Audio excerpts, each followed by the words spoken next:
it is incumbent upon the Human Rights Council and the United Nations to speak up for the principles of injustice and listen to the voices of the oppressed. Iran remains steadfast in its support for the Palestinian people, whose right to self-determination has been denied for decades. The repressive plots for the forced displacement of the inhabitants of Gaza and the sequel are a sequel to the occupation policy that goes back to 8 decades ago. In this context, we strongly condemn any statements or actions on the side of these plots and register our opposition thereto. Mr. President, the Islamic Republic of Iran has consistently emphasized respect for human rights and the strengthening of social justice within various frameworks. Given its rich culture and long history in the field of human rights, Iran has always strived to promote the individual and social rights of its citizens. In this regard, we have taken extensive measures to improve the level of human rights, including the rights of women, children, and minorities in our country. At the same time, we believe that human rights may not be used as a leverage of political and economic pressure or interference in the internal affairs of countries.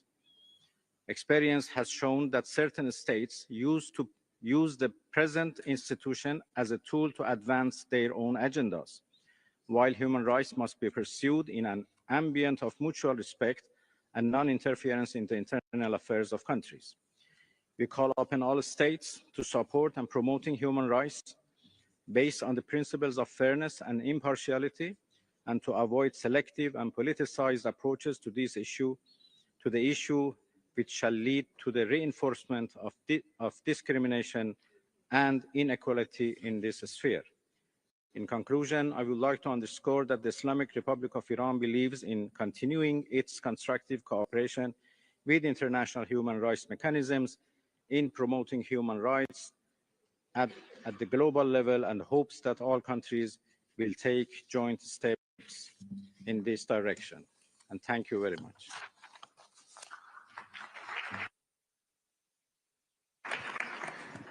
Thank you, His Excellency. Now I have the honor to invite His Excellency Lejeune Mbela, Minister of External Relations of Cameroon. You have the floor, Excellency.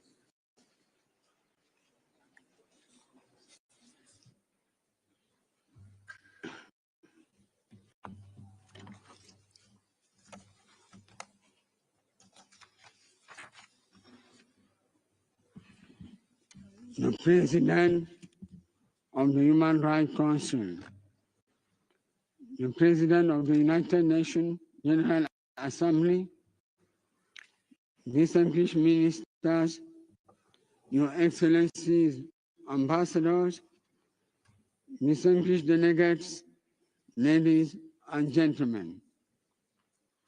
It is a renewed honor for Cameroon to take the floor at this session of the Human Rights Council, which is a privileged forum for dialogue and action in favor of human dignity.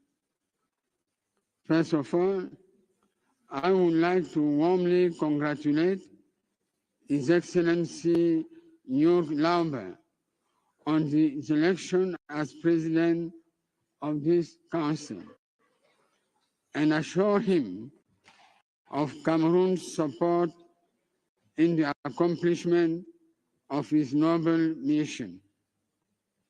Excellences, Mesdames et Messieurs, nous nous réunissons aujourd'hui dans un contexte international marqué par de multiples défis qui mettent à l'épreuve les idéaux de paix, de justice et de dignité humaine.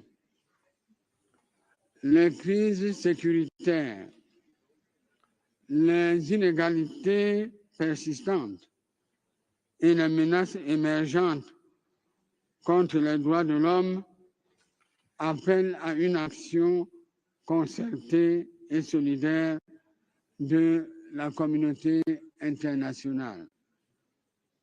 Le Cameroun, sous la conduite éclairée de son Excellence Paul Biya, président de la République, réaffirme son attachement indéfectible à la promotion et à la protection des droits de l'homme. Cet engagement s'inscrit dans une vision de développement inclusif et durable fondée sur le respect des libertés fondamentales et de la consolidation de l'état de droit.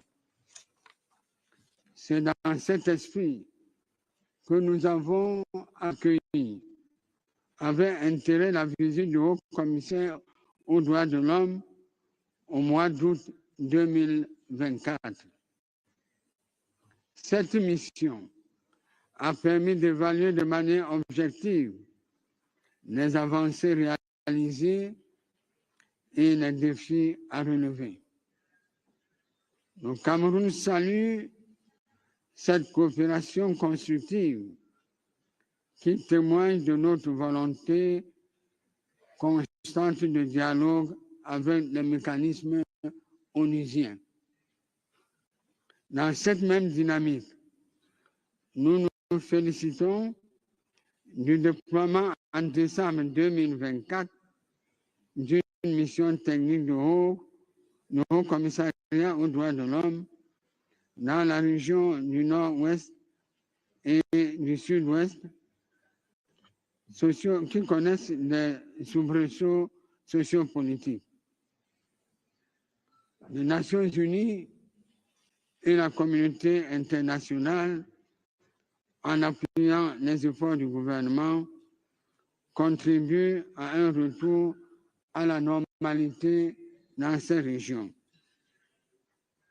Excellence, cette visite a offert une opportunité d'échange constructif, permettant ainsi d'appréhender de manière plus objective les efforts entrepris par le gouvernement camerounais pour répondre aux défis sécuritaires et humanitaires dans le sud-ouest et le nord-ouest du Cameroun.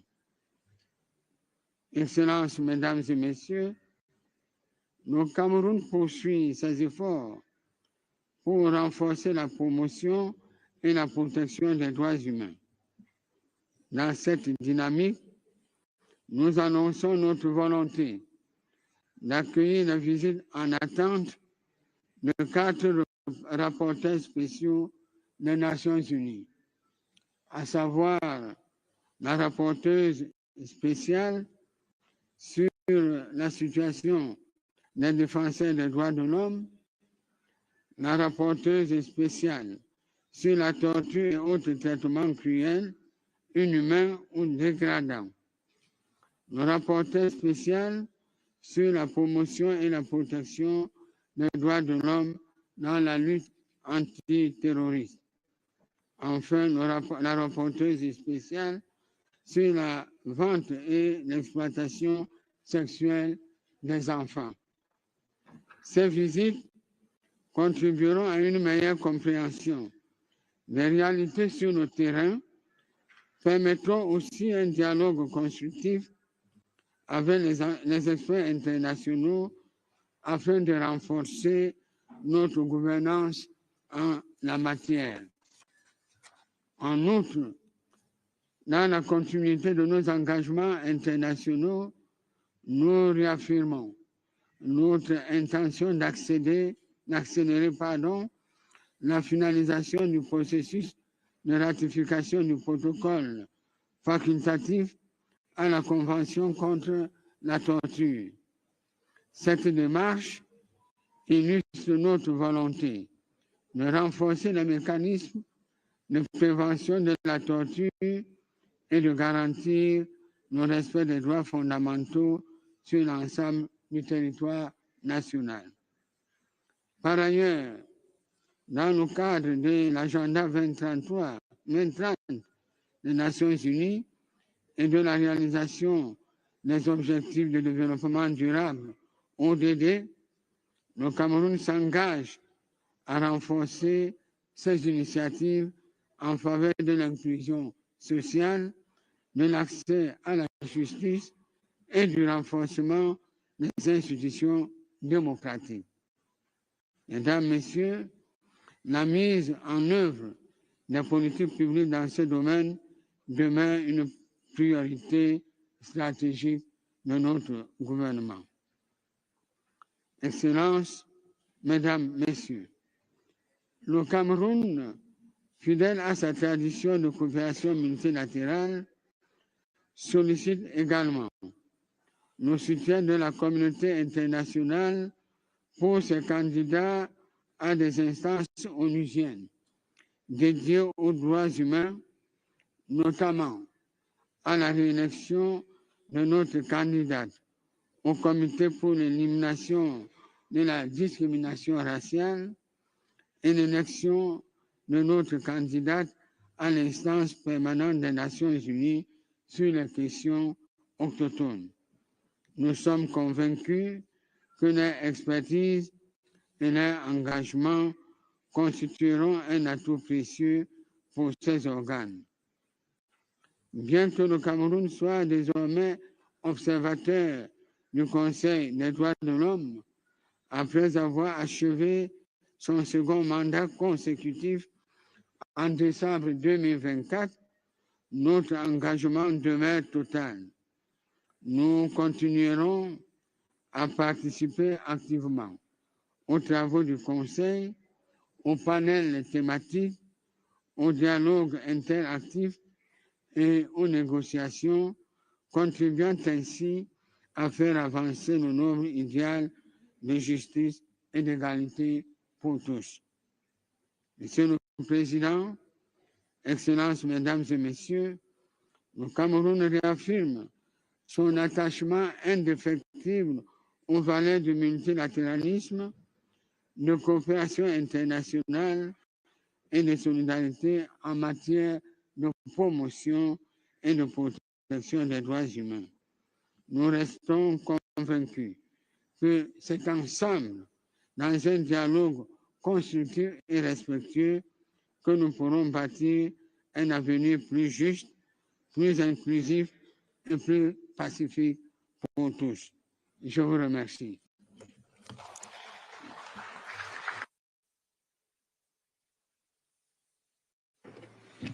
Thank you, Excellency. Now I have the honor to give the floor to His Excellency Mr. Subramaniam Jaishankar, Minister for External Affairs of India. Mr. President, at the outset, let me congratulate you on your election as the President of the Council. I assure you of my delegation's full support and cooperation. As an observer in the Council this year, India remains firmly committed to working alongside all Council members and observers toward our shared objective of protecting and promoting human rights for all. We will continue to extend our cooperation, as we have done in the past, to the Office of the High Commissioner and various mechanisms of the Council, including special procedures and the Universal Periodic Review. Mr. President, India's unwavering commitment to human rights is deeply rooted in its enduring philosophy of global unity, openness, and mutual respect. These values form the foundation of our constitutional framework, which guarantees fundamental rights while upholding the ideals of justice, liberty, and equality. Last year, our general elections stood as yet another testament to these ideals and to the strength and vibrancy of our democracy. As the world's largest democracy, representing a sixth of humanity, India's general elections was an opportunity for 1/8 of the global population to cast its vote. We are a rich tapestry of cultures, languages, and faith, bound together by a millennia-old tradition of coexistence, diversity, and respect for human dignity. This pluralistic and progressive ethos is what India brings to engagements within the Council, fostering dialogue, mutual understanding, and collective progress. Rooted in this inclusive vision, India has made remarkable strides in economic growth, lifting millions out of poverty, while ensuring that inclusion remains the cornerstone of progress. Through ambitious initiatives in housing and clean drinking water, we have significantly improved the lives of marginalized and vulnerable communities. Unprecedented infrastructure development, coupled with advancements in technology and digital public infrastructure, has veritably transformed India. Legal reforms and good governance have laid the foundation for sustainable development, while a strong emphasis on education continues to empower future generations. Mr. President, India has always played an active role in the global promotion and protection of human rights. Our approach has been centered on building capacity and strengthening human resources and infrastructure in alignment with the priorities of our partners, always upholding the principles of fiscal responsibility, transparency, and sustainability. Our development partnerships with countries across the world reflect this commitment. At the same time, we have been firm and uncompromising in combating terrorism. India will always advocate zero tolerance for terrorism and call out any effort to normalize it. Mr. President, we do not merely speak of Vasudhaiva Kutumbakam, the world as one family. We live by it. And today, more than ever, this perspective is urgently needed. The world continues to grapple with conflicts and crises, growing more fractured, uncertain, and unstable in the face of emerging challenges, even as it struggles to recover from the recent ones. Mr. President, we firmly believe that in these times, the world needs all of us together. Multilateralism is more essential than ever, but not in its current form. There is a clear and urgent need for a multilateral system that reflects contemporary global realities, one that is better equipped to respond to modern challenges, and, in essence, one that is fit for purpose. The past few years have exposed the stark inadequacies of existing multilateral structures. When the world needed them the most, they were found wanting. If we truly seek to protect and promote human rights for all, we cannot afford to ignore the need for urgent reform. India remains ready to support and lead efforts towards such reforms. Let me conclude by reaffirming India's steadfast commitment to the global promotion and protection of human rights and to ensuring their full realization for all people. Thank you. Namaskar.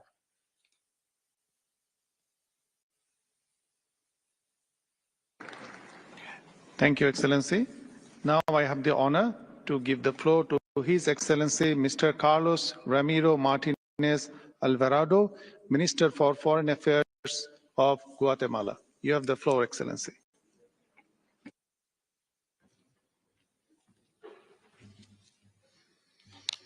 Buenas tardes, señor vicepresidente, excelentísimas y excelentísimos representantes de los países. Es un honor dirigirme a este foro en representación del gobierno del presidente de Guatemala, Bernardo Arévalo de León, quien desde su toma de posesión ha establecido como eje central de su mandato el fortalecimiento, la observancia, el cumplimiento y el respeto irrestricto a los derechos humanos. Felicito al embajador Joe Lauer por su elección como presidente del Consejo de Derechos Humanos. Su experiencia y liderazgo serán determinantes para impulsar las prioridades de este 19 ciclo del Consejo. Reafirmo el pleno apoyo de Guatemala a las labores que dirigirá y reconozco una oportunidad para fortalecer el multilateralismo y renovar nuestro compromiso con los principios y valores que le dan vida. Hoy, Guatemala se presenta ante este Consejo con la firme convicción de que la defensa de los derechos humanos solo es posible desde la unidad en la diversidad. Nuestra nación, tejida por la sabiduría de 4 pueblos, avanza hacia un futuro donde la justicia, la inclusión y la lucha contra la corrupción son pilares irrenunciables. Estos principios nos impulsan a reafirmar el multilateralismo como imperativo ético.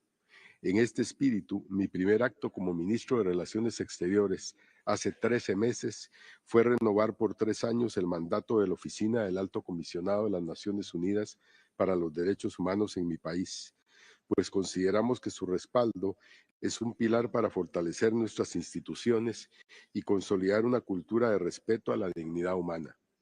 Agradezco al Alto Comisionado por su constante acompañamiento y reconozco que su visita en julio del año pasado permitió materializar los compromisos conjuntos en favor de todos los guatemaltecos.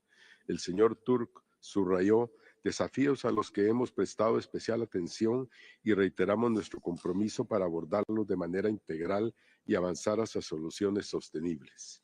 Señor Vicepresidente, el gobierno del presidente Arévalo reactivó las visitas de país por parte de los distintos mecanismos internacionales, tanto en el ámbito regional como multilateral, como no se había dado en los últimos 6-7 años. Este año recibiremos la visita de la relatora especial sobre la independencia de jueces y abogados y al relator sobre vivienda adecuada, quienes aportarán perspectivas valiosas para fortalecer nuestras instituciones y políticas. El gobierno de Guatemala reafirma su disposición para continuar trabajando con los procedimientos especiales, convencidos de que el intercambio constructivo fortalece nuestra capacidad para responder a las necesidades de nuestra población. Asimismo, reiteramos la importancia de garantizar los derechos de las poblaciones históricamente vulnerables, con especial énfasis en los pueblos indígenas, mediante acciones concretas que promuevan su acceso a la justicia, educación, salud y desarrollo sostenible. Actualmente nos estamos preparando para sustentar el próximo examen ante el Comité para la Eliminación de la Discriminación Racial, un proceso que incluye a sociedad civil y a los 3 poderes del Estado, con el fin de garantizar una atención adecuada a las demandas de los pueblos indígenas, permitiéndonos dar pasos firmes para la erradicación del racismo y la discriminación racial en el país. En materia de género, estamos priorizando el empoderamiento de mujeres, niñas y adolescentes, especialmente aquellas de origen indígena, garantizando su participación, impulsando programas para ampliar su acceso a la educación, a un empleo digno, a fortalecer su autonomía económica y erradicar la violencia de género. Señor Vicepresidente, en el escenario internacional, Guatemala siempre ha abogado por soluciones pacíficas en consonancia con los principios del derecho internacional humanitario y los derechos humanos. En ese sentido, reconocemos los desafíos actuales y consideramos indispensable continuar incentivando el diálogo global con el propósito de estrechar la colaboración internacional. En materia migratoria, Guatemala reitera que es esencial unir esfuerzos para generar acciones desde una perspectiva integral y con el debido respeto de los derechos humanos de todas las personas migrantes, manteniendo una visión y una unidad global que incluye estrategias regionales y de cooperación que aborden los aspectos económicos y sociales. Finalizo reafirmando el compromiso de Guatemala con el Consejo de Derechos Humanos y sus diversos mecanismos, ya que la vigilancia de este foro es un espacio fundamental para fomentar la vigilancia, promoción, protección de los derechos humanos de todas las personas. Los estados debemos de garantizar que el diálogo, la cooperación y la búsqueda de soluciones a los desafíos globales continúen siendo el eje central de los trabajos de este órgano. Guatemala está decidida a construir un futuro digno, equitativo y respetuoso de los derechos de todas las personas. Muchas gracias.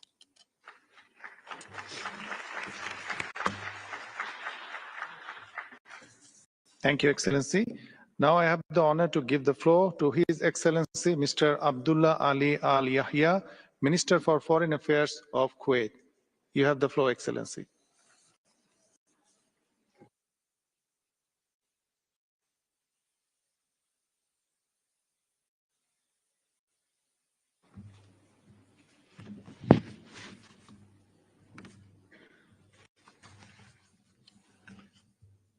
بسم الله الرحمن الرحيم. معالي السيد يورغ لوبير رئيس مجلس حقوق الإنسان، معالي السيد فولكر تورك مفوض الأمم المتحدة السامي لحقوق الإنسان، أصحاب المعالي والسعادة، سيداتي والسادة، السلام عليكم ورحمة الله وبركاته. يسرني في البداية أن أتقدم بالتهنئة للاتحاد السويسري ولمندوبه الدائم على انتخابه رئيسا لمجلس حقوق الإنسان، متمنيا له التوفيق والنجاح. كما أود في هذه المناسبة أن أثمن عاليا جهود المفوض السامي لحقوق الإنسان ودور المفوضية السامية في تعزيز وحماية حقوق الإنسان.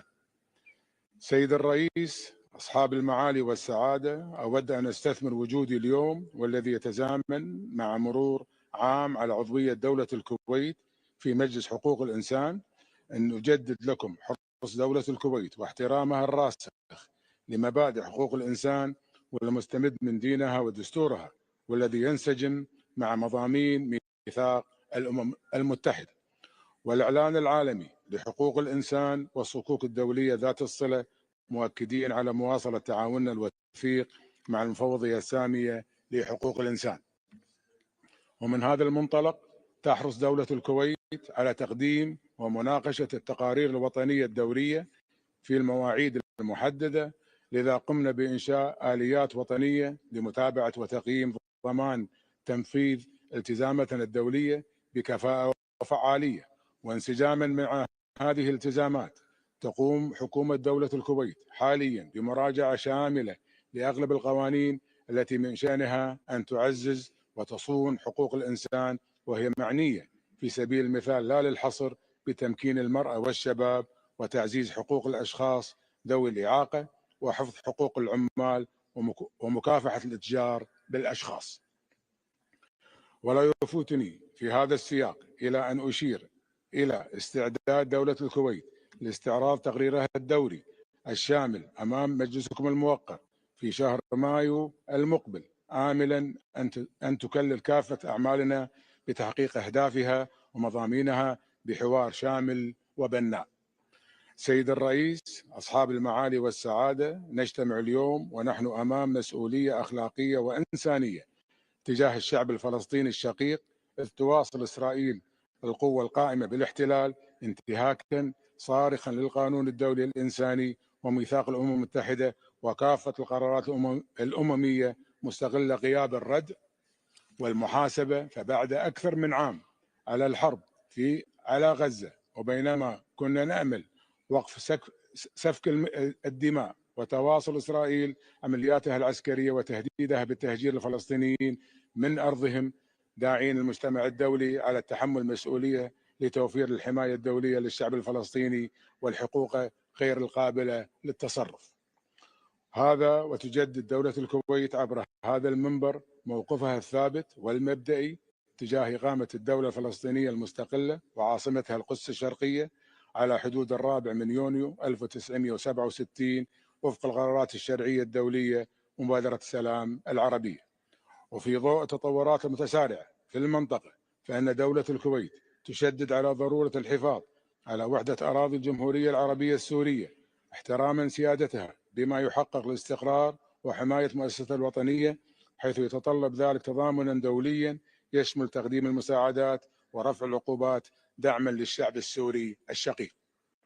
كما ندعو المجتمع الدولي إلى مواصلة دعم كافة المساعي الحميدة لإنهاء النزاع في جمهورية السودان وإعادة الأمن والاستقرار إليه حفاظا على أرواح وسلامة المدنيين. وبشأن الأوضاع في الجمهورية اللبنانية، نتطلع إلى تكثيف الجهود الدولية الرامية لإعادة الأمن والاستقرار والحفاظ على وحدة أراضيها خلال هذه المرحلة الحساسة، معربين عن إدانة دولة الكويت انتهاكات الاحتلال الإسرائيلي للسيادة اللبنانية، مع التأكيد على ضرورة انسحاب القوة القائمة بالاحتلال على الأراضي اللبنانية.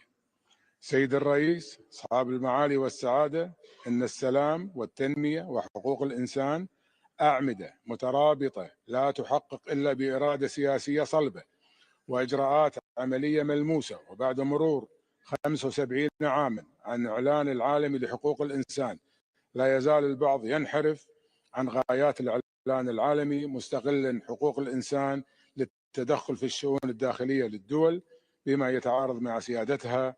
لذا نرفض الممارسات القائمة على تسييس وازدواجية المعايير والانتقائية، وذلك للمضي قدما في مواصلة تعزيز حقوق الإنسان وأعمالها بما يكفل للأفراد كرامتهم وحرياتهم وحقوقهم. ختاما، وفي ضوء عضويتنا في مجلس حقوق الإنسان، نجدد لكم حرص دولة الكويت على التعاون البناء مع كافة الدول الأعضاء، إيمانا منا بعظيم دور المجلس ونبل رسالته في تعزيز وحماية الإنسان. شكرا سيد الرئيس.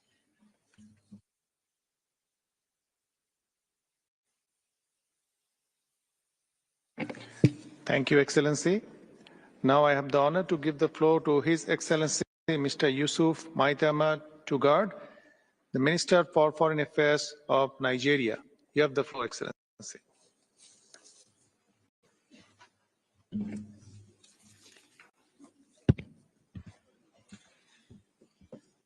Mr. President, Excellencies, distinguished delegates, ladies and gentlemen, on behalf of the government of the Federal Republic of Nigeria, I extend heartfelt congratulations to His Excellency Ambassador Jörg Lauber on his election as President of the 19th cycle of the Human Rights Council. I also extend congratulations to other members of the Bureau on their elections as they heed this noble call to duty. As you embark on the task of leading this august body, let me assure you of Nigeria's steadfast support and cooperation. Your Excellencies, respect for human rights is a critical indicator of the health of the global community. The status of human rights is our early warning system when it comes to the right to life, liberty, and freedom from fear. We must be frank with one another. The situation today is very, very difficult. Our collective impotence in the face of the destruction of civilian life and the despair that has become Gaza is isolated only by dreadful degree. Wars in Ukraine, in Myanmar, in Sudan, and Democratic Republic of Congo have been marked by allegations of terrible atrocities. We struggle even to manage an effective humanitarian response. Nigeria urges greater international cooperation to help end existing conflicts and prevent similar devastation elsewhere. In the Middle East, we continue to believe a two-state framework remains the only viable route to a sustainable peace for Israelis and Palestinians.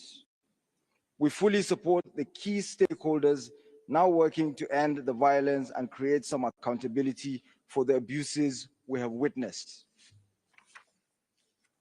We know that upholding human rights is a critical part of efforts to deliver sustainable development, and by extension, international peace and security. And as we also know, this engagement must be anchored on the principles of respect for the sovereign equality of states, transparency, non-discrimination, and non-politicization of human rights issues. Nigeria has demonstrated its commitment to upholding human rights and advancing social development through initiatives such as the National Social Investment Program. Millions of vulnerable citizens have benefited from poverty alleviation, improved healthcare, and enhanced educational opportunities. In addition, we continue to empower our women and youth through economic inclusion programs that foster equity and sustainable development. Mr. President, security is the foundation stone of progress. Just as we look to deal with the underlying causes of poverty, inequality, and division, so also must we develop the means effectively and within the rule of law to allow our people to live in peace. To this end, the Nigerian Armed Forces and other security agencies not only receive regular sensitization on the importance of adhering to the rule of law, but also undergo continuous training on the principles of necessity and proportionality in the discharge of their duties. We can confront our own challenges more easily when there is a level international playing field. Nigeria and many other countries face challenges in terms of access to the markets and financing that would facilitate economic growth and easier human rights environment. In an age of unprecedented irregular migration, this is surely in all our common interests. Nigeria supports efforts to reform the international economic architecture, not only to promote growth, but also to protect human rights. We've made great progress on a more modern international tax system, but there's more work to be done to manage the burden of debt and help finance critical initiatives to tackle climate change. In the Sahel and other regions, competition for scarce resources destabilizes fragile communities and creates new human rights challenges. In furtherance of Nigeria's commitment to upholding the human rights of all peoples, Nigeria seeks to return to this council in 2027. As we commemorate the International Day for the Elimination of Racial Discrimination, we urge the international community to intensify efforts to foster inclusive societies built on the principles of equality, justice, and respect for human dignity. The Universal Declaration of Human Rights is a remarkable document, precisely because the values it represents are exactly that, universal and enduring. We should celebrate our collective diversity of culture, tradition, and history, and pay close attention when countries can quickly and dramatically change and change again their particular interpretation of gender issues, identities, and rights. It is a timely reminder of our responsibility to protect and preserve the Universal Declaration of Human Rights. I thank you for your kind attention.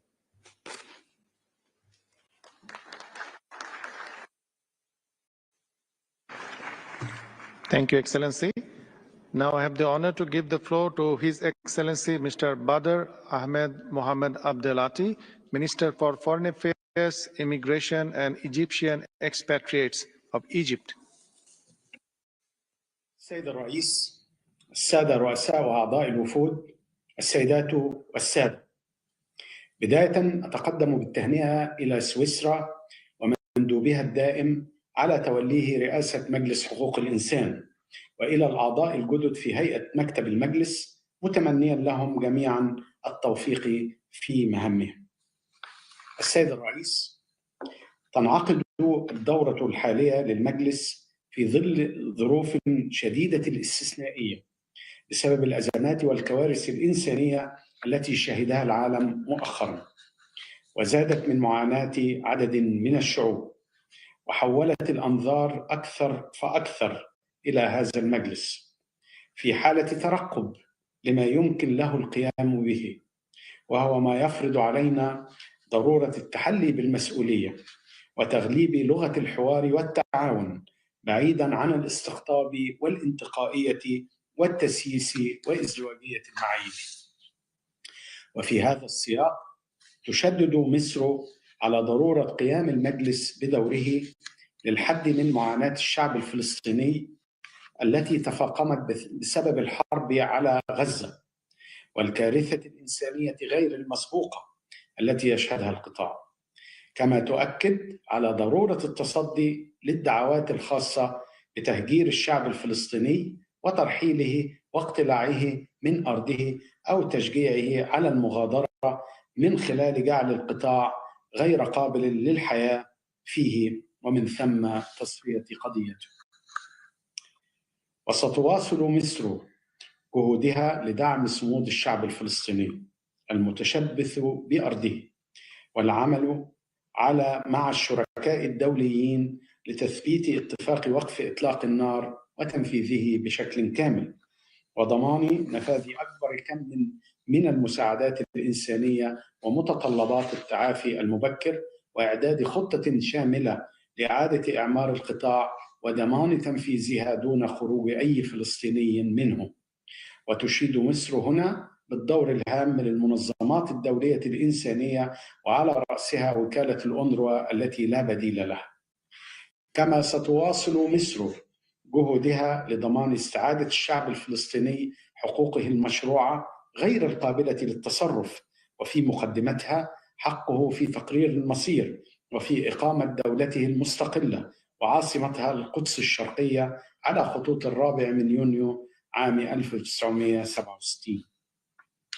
السيد الرئيس، لطالما مثل مجلس حقوق الإنسان محفلا هاما لدعم الجهود الوطنية للنهوض بحقوق الإنسان، والتي قطعت مصر فيها شوطا طويلا بتوجيهات من فخامة الرئيس عبد الفتاح السيسي، الذي يولي اهتماما خاصا لبناء الإنسان المصري والحفاظ على كرامته الإنسانية باعتبار ذلك واجبا وطنيا.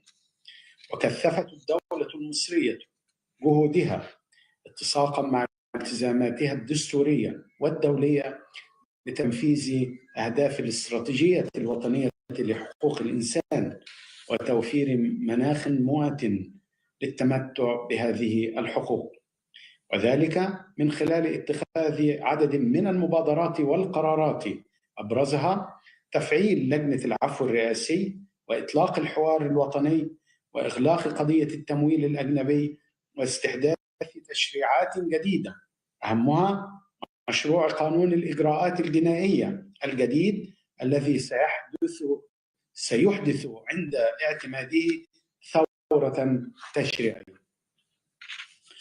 بالتوازي مع ذلك تم تنفيذ عدد من المشروعات لتعزيز الحقوق الاقتصادية والاجتماعية والثقافية وغيرها من المبادرات التي تهدف إلى تعزيز حقوق المرأة والشباب والطفل وكبار السن وذوي الاحتياجات الخاصة. السيد الرئيس، تحرص مصر على التعاون مع مجلس حقوق الإنسان وآلياته من خلال الحوار القائم على أساس الاحترام والفهم للظروف والتحديات المختلفة والتعامل مع كافة الحقوق على قدر المساواة. ولقد تكلل ذلك التعاون بتقديم مصر تقريرها الرابع لآلية الاستعراض الدوري الشامل ومناقشته في الجلسة التي عقدت في 28 يناير الماضي. وإدراكاً للدور الهام لمجلس حقوق الإنسان، تعتزم مصر الترشح لعضوية المجلس للفترة من 2026 إلى 2028، وإنني على ثقة كاملة من دعمكم لهذا الترشح للعمل سوياً لدفع جهود تعزيز حقوق الإنسان ودعم جهود الدول للوفاء بالتزاماتها الدولية. شكراً سيد الرئيس.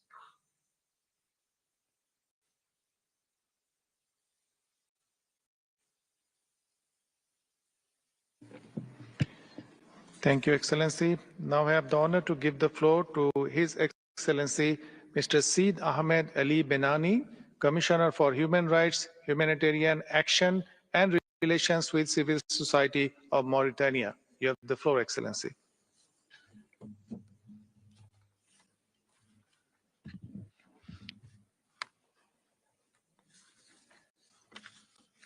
بسم الله الرحمن الرحيم. سيد الرئيس مجلس حقوق الإنسان الموقر، السيد المفوض السامي للأمم المتحدة لحقوق الإنسان، أصحاب المعالي والسعادة، رؤساء ومندوبي الدول، السيدات والسادة ممثلي المنظمات الدولية والإقليمية والمجتمع المدني، أيها السادة والسيدات، يطيب لي أن أشارككم باسم حكومة الجمهورية الإسلامية الموريتانية أعمال الدورة 58 لمجلسنا الموقر منوها بالعمل المتميز الذي تقوم به رئاسة المجلس والمفوضية السامية للأمم المتحدة لحقوق الإنسان من أجل ترقية وحماية حقوق الإنسان في العالم. وعلى الرغم من الجهود الكبيرة المبذولة في مجال حقوق الإنسان، لا يزال عالمنا اليوم يواجه تحديات كبيرة تقف حاجزا دون تمتع البعض بالحقوق الأساسية والضرورية، من بينها الحروب والنزاعات المسلحة والإرهاب والمتاجرة بالبشر والهجرة السرية والتأثيرات المناخية. وفي هذا الإطار تواصل حكومة بلادي جهودها الحثيثة على المستويين الدولي والإقليمي للمساهمة الفعالة في إيجاد حلول لمختلف بؤر النزاع في العالم، وخاصة تلك القائمة في جوارنا الإقليمي باستقبال وإيواء النازحين وطالبي اللجوء، وتنفيذ مقاربة أمنية شاملة نجحت في التصدي للإرهاب والتطرف والجريمة المنظمة العابرة للحدود. ولعل رئاسة بلادي للاتحاد الإفريقي التي انتهت في 17 من الشهر الجاري، وما تم خلالها من إنجازات في العديد من الملفات الاستراتيجية للقارة، خير دليل على هذا الالتزام. السيد الرئيس، لا يمكن الحديث عن حالة حقوق الإنسان في العالم دون استحضار معاناة الشعب الفلسطيني الشقيق في قطاع غزة، تلك المعاناة التي فاقت حدتها كل التوقعات. فمشاهد الدمار الهائل الذي خلفه العدوان وعشرات آلاف المشردين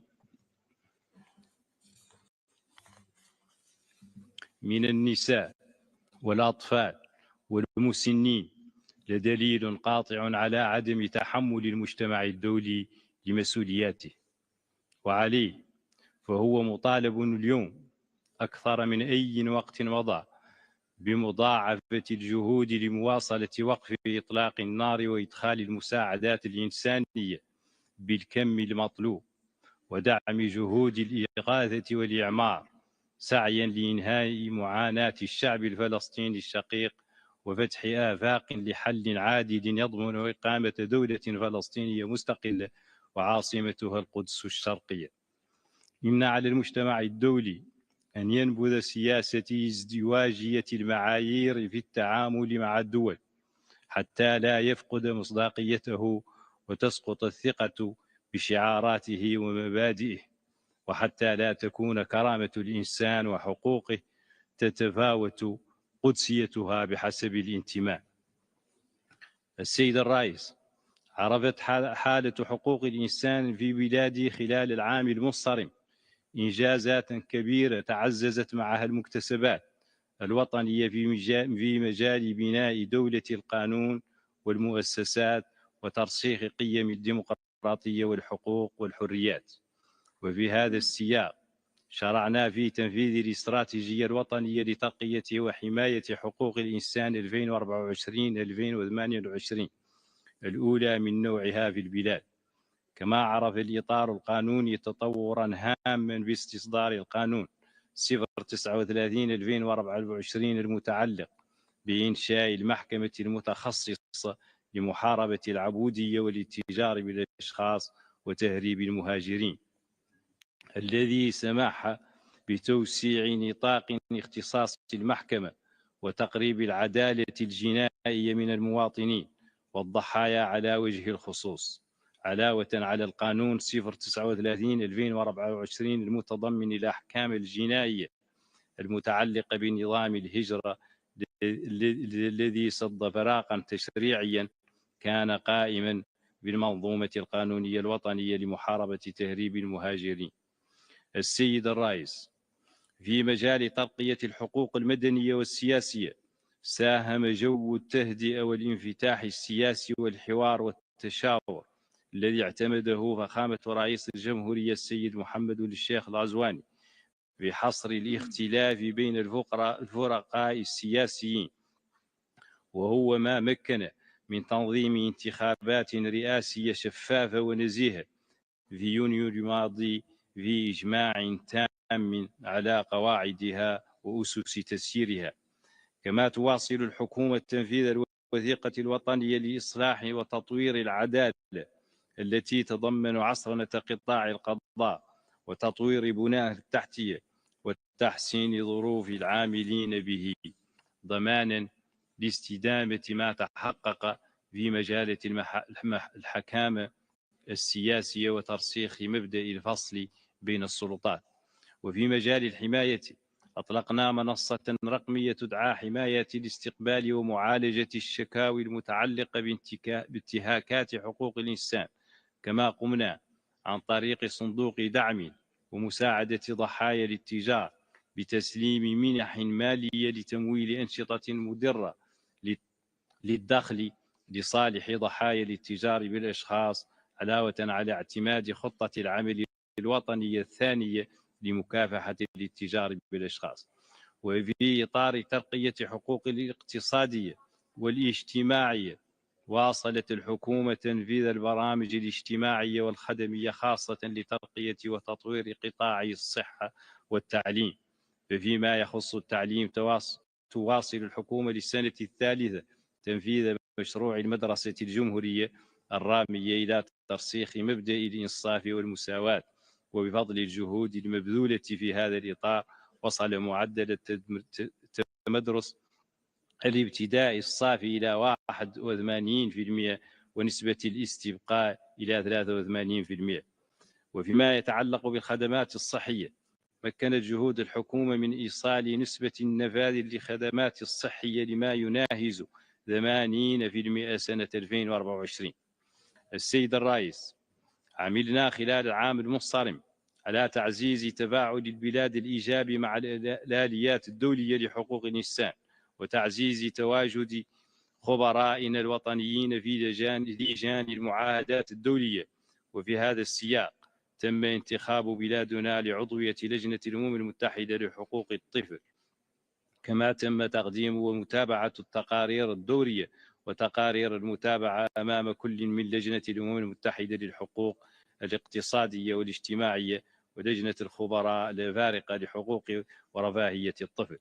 ومن المتوقع أن نستقبل نهاية العام الجاري زيارة المقرر الخاص المعني بحقوق الإنسان للمهاجرين، ومن أجل ضمان متابعة دقيقة لتنفيذ التوصيات الصادرة ببلادنا من مختلف الآليات الدولية والإقليمية لحقوق الإنسان، قمنا بإطلاق العمل بقاعدة بيانات إلكترونية للمتابعة الدقيقة للتوصيات الصادرة لبلادنا في مجال حقوق الإنسان.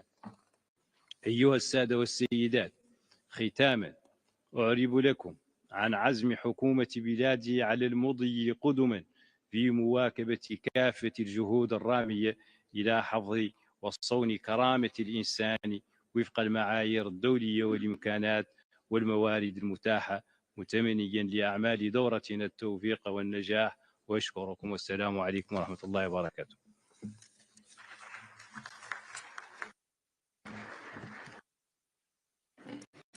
Thank you, Excellency. Now I have the honor to give the floor to His Excellency Mr. Nikola Stojanovic, State Secretary at the Ministry of Foreign Affairs of Serbia. You have the floor, Excellency.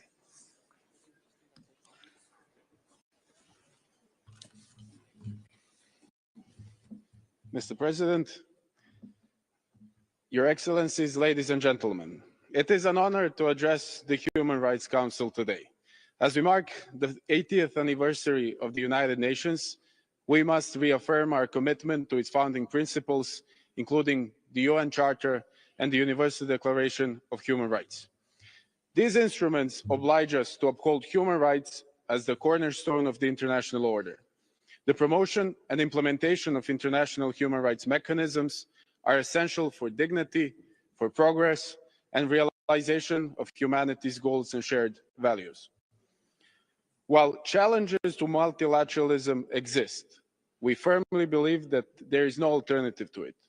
Serbia will continue supporting multilateralism and constructive dialogue within the UN system, particularly the Human Rights Council, stressing the need of avoiding any form of politicization and the use of human rights as a means of pressure on individual states. We also emphasize the importance of upholding the UN Charter principles, particularly respecting territorial integrity and sovereignty of states, without the existence of double standards in upholding these principles, without violations of international law, and non-compliance with the valid UN Security Council resolutions. Ladies and gentlemen, the Republic of Serbia places great importance on the implementation of the Beijing Declaration and Platform for Action, celebrating its 30th anniversary this year. Gender equality is not just a legal principle in Serbia. It is a constitutional guarantee and foundation of our social order. Serbia is signatory to key international conventions in this field, reinforcing our commitment to the global gender equality standards. Women now hold 38% of parliamentary seats and 36% of leadership positions in Serbia. The country ranks 24th globally for women in ministerial positions, and women play a leading role in our workforce, particularly in professional and technical fields. Women also outnumber men in all educational levels and lead in key academic disciplines. Legislative advancements, gender-responsive budgeting, and dedicated institutions, such as the Ministry of Human and Minority Rights and Social Dialogue, and a separate minister without portfolio responsible for gender equality, demonstrate Serbia's commitment to progress in this area. Mr. President, I also must draw your attention to the dire human rights situation in the autonomous province of Kosovo and Metohija, currently under the UN interim administration. The provincial institutions of self-government in Pristina continue to commit flagrant violations of human rights against the Serbs and other non-Albanians. Ethnically motivated attacks, discrimination, physical violence, and intimidation are widespread in the province. Serbs are deprived of basic human rights, such as food, education, healthcare, employment, and housing. Repressive actions, including forcible detention and eviction campaigns, persist even today. Ethnic displacement continues, with 20% of Serbs forced to leave since 2021, adding to over 200,000 internally displaced since 1999. According to the UNHRC, less than 1.9% of displaced Serbs have managed to return, making Kosovo and Metohija as the region with the lowest return rate of displaced persons globally. This is an unacceptable reality in the 21st century Europe. Despite the UN Security Council Resolution 1244, despite the international presence, the situation continues to deteriorate, as evidenced by the report of the Secretary General on the United Nations Interim Administration Mission in Kosovo of November last year. We call on the UN and key international actors to act decisively and to overcome the current situation, ensuring sustainable return and a dignified life for Serbs and other affected communities in Kosovo and Metohija. Mr. President, Serbia remains committed to strengthening human rights at home, upholding the highest standards with an objective and non-selective approach. We reject any form of politicization while ensuring that human rights remain a national priority. To achieve this, we will enhance national legislation, improve existing human rights mechanisms, and work continuously towards attaining the highest human rights standards. Thank you for your attention.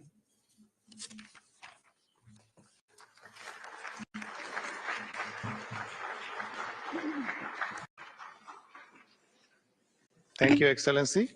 Now I have the honor to give the floor to His Excellency Mr. Mehmet Kemal Bozey, Deputy Minister of Foreign Affairs and Director for EU Affairs of Turkey. Mr. President, Excellencies, the world is going through unprecedented changes. The international system's credibility is waning fast.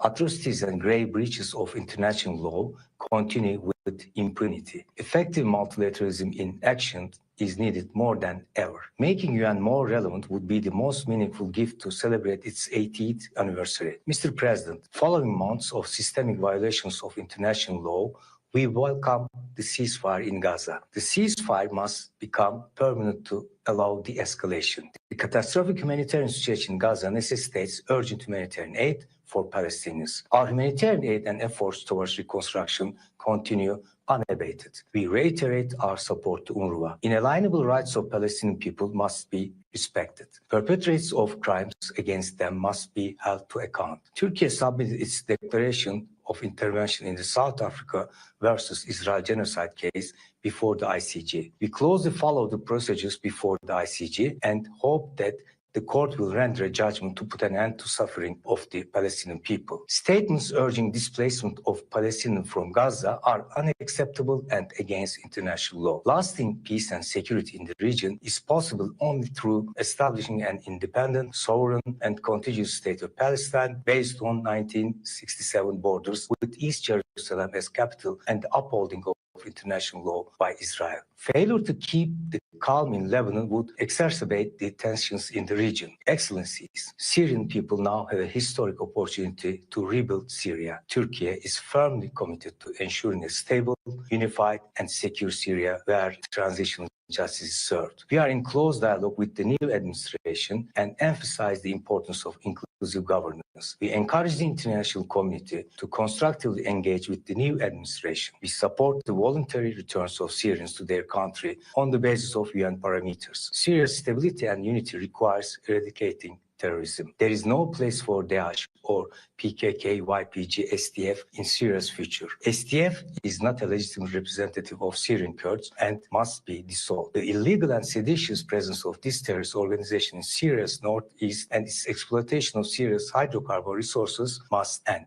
Daesh cannot be allowed to research. So-called detention camps cannot remain under the control of a terrorist organization. The new administration declares its readiness to manage these camps. Mr. President, the Turkish Cypriot people were deprived of their inherent rights, namely sovereign and equality and equal international status by force of arms in 1963. This systemic violation, including inhumane embargoes and unjust isolation, must end. We call on the international community to reaffirm the Turkish Cypriot people's inherent rights. The Turkish minority of Western Thrace and Greek citizens of Turkish origin living in the delegations continue to face serious violations of their most fundamental rights and freedoms. Human Rights Council should engage to ensure that their ethnic identity and rights are duly respected by Greece. We reiterate the importance of diplomacy and negotiations to end the tragic war in Ukraine. In the South Caucasus, within the frameworks of our understanding of regional peace and stability, we support the ongoing peace process between Azerbaijan and Armenia and aspire for the earliest conclusions of the negotiations. There are also positive steps in Turkey-Armenia track, a track which we see as a critical step towards establishing lasting peace and regional cooperation in the South Caucasus. The conflict in Sudan is of great concern. We support all initiatives aimed at ending it and preserving Sudan's unity and security. And Afghanistan at peace is our common objective. Inclusive governance and respect for fundamental rights, including women's rights, are important for sustainable stability. We attach utmost importance to the protection of the rights and freedoms of the Uyghur Turks. We reiterate our call for a lasting solution to the Rohingya crisis through their voluntary and sustainable return to their homeland. Excellencies, hatred against Islam, racism, xenophobia, discrimination, and far-right hate speech are rising. Hardly a day goes by without hostility against and violations of fundamental rights of Muslims, including attacks on their lives, mosques, and Holy Quran. UN resolutions defining burning of holy books as religious hatred are important, but more steps are needed. A UN special envoy to combat Islamophobia should soon be appointed. Concerning migration, international solidarity and fair burden sharing are crucial. Durable solutions must be at the core of our response. Frontier technologies, especially AI, pose both opportunities and risks. We need to keep working collectively to minimize these risks. Mr. President, Turkey will continue to defend peace and justice with a strong commitment to international law, human rights, and dignity for all. Thank you. Thank you. Excellencies, distinguished participants, this was the last speaker on the list for this meeting. We will now take a short technical break and we'll reconvene in a couple of minutes to continue with the high-level segment to be followed by the annual high-level panel discussion on human rights mainstreaming. I hereby close the second meeting of the 58th session of the Human Rights Council.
Distinguished participants, I hereby declare open the third meeting of the 58th session of the Human Rights Council. We will now continue with the high-level segment. Now I have the honor to give the floor to Ms. Jan Beagle, Director General of the International Development Law Organization. You have the floor, ma'am.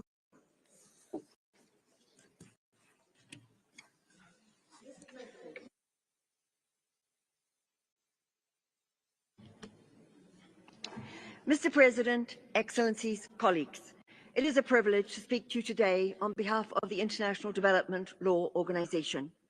We are meeting at a time when the broad consensus on human rights, which has underpinned the international system since the end of the Second World War, is under tremendous strain.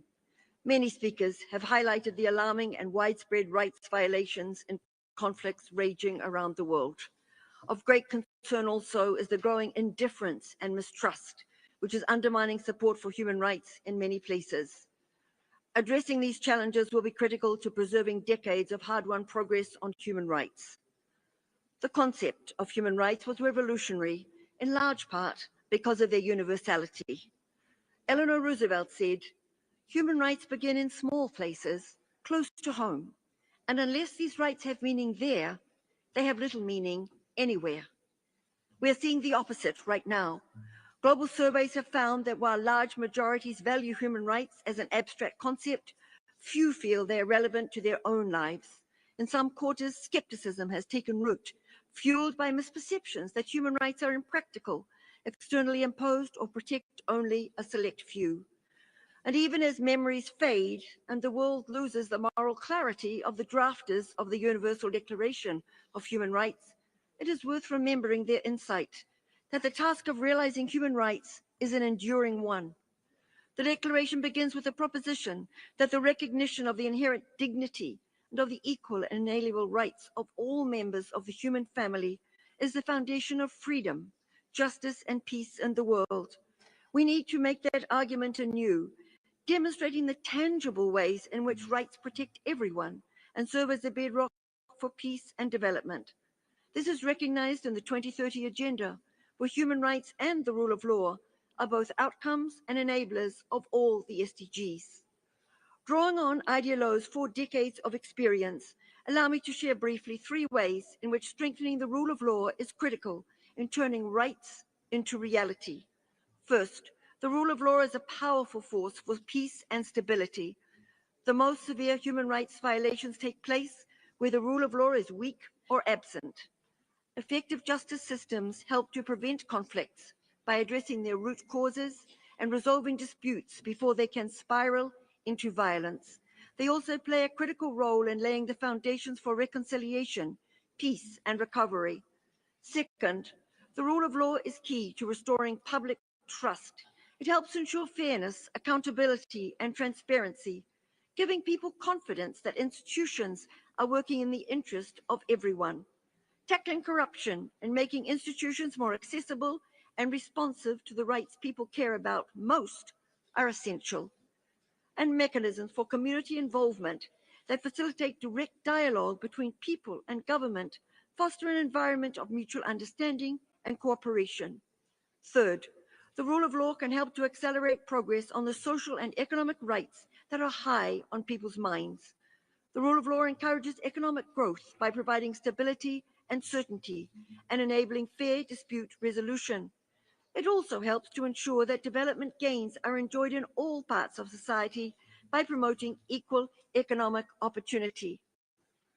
On the 30th anniversary of the Beijing Declaration, we must redouble our efforts to guarantee that women and girls have equal access to the full spectrum of their rights. By ensuring that justice systems protect women's rights, countries can foster economic growth, improve health and education outcomes, and enjoy greater food security.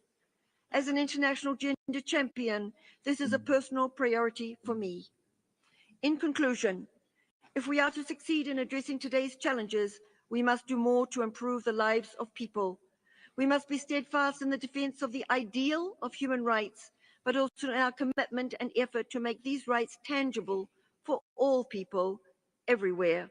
And as the High Commissioner said this morning, we must move from thought leadership to heart leadership. Strengthening the rule of law is one of the best investments we can make in our collective future. IDLO looks forward to working with you to build a peaceful, just, and sustainable future grounded in the rule of law. Thank you.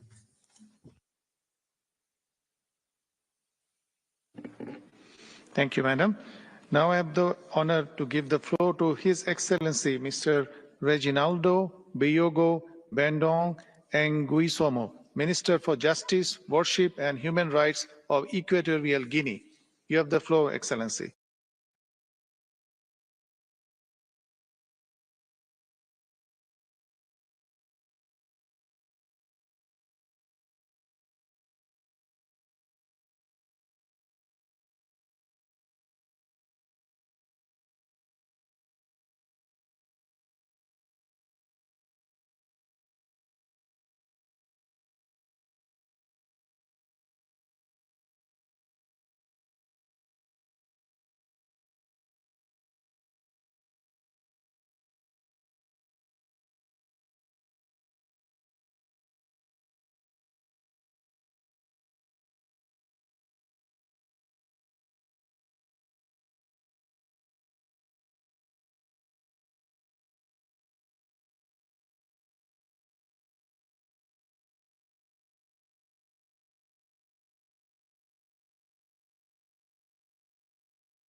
إعلان مهم. 重要提示 Important announcement. Message important. Важное объявление. Anuncio importante. يرجى من المتحدثين الكرام إلقاء بياناتهم بسرعة معقولة لضمان ترجمة فورية وافية وعالية الجودة. 为了帮助口译准确完整传递发言信息，请代表发言时语速不要过快。 Speakers are kindly reminded to deliver their statements at a reasonable pace to ensure complete and quality interpretation. Il est rappelé aux orateurs qu'ils doivent présenter leur déclaration à un rythme raisonnable afin de garantir une interprétation complète et de qualité. Напоминаем ораторам, что для обеспечения полного и качественного устного перевода необходимо выступать в умеренном темпе. Se ruega a los oradores que pronuncien sus declaraciones a un ritmo razonable para garantizar una interpretación íntegra y de calidad.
La Suisse-Brésil.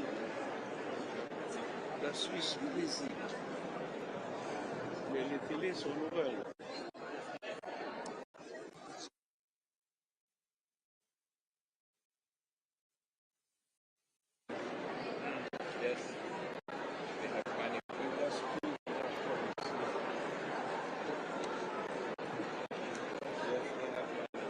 President of the General Assembly,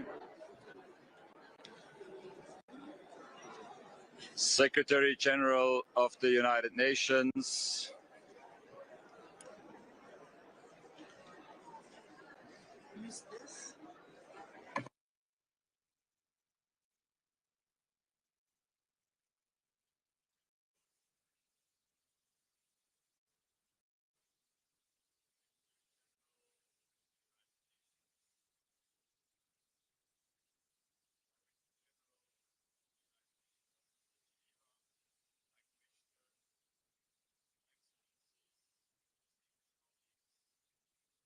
ladies and gentlemen, I hereby declare open the 58th session of the Human Rights Council.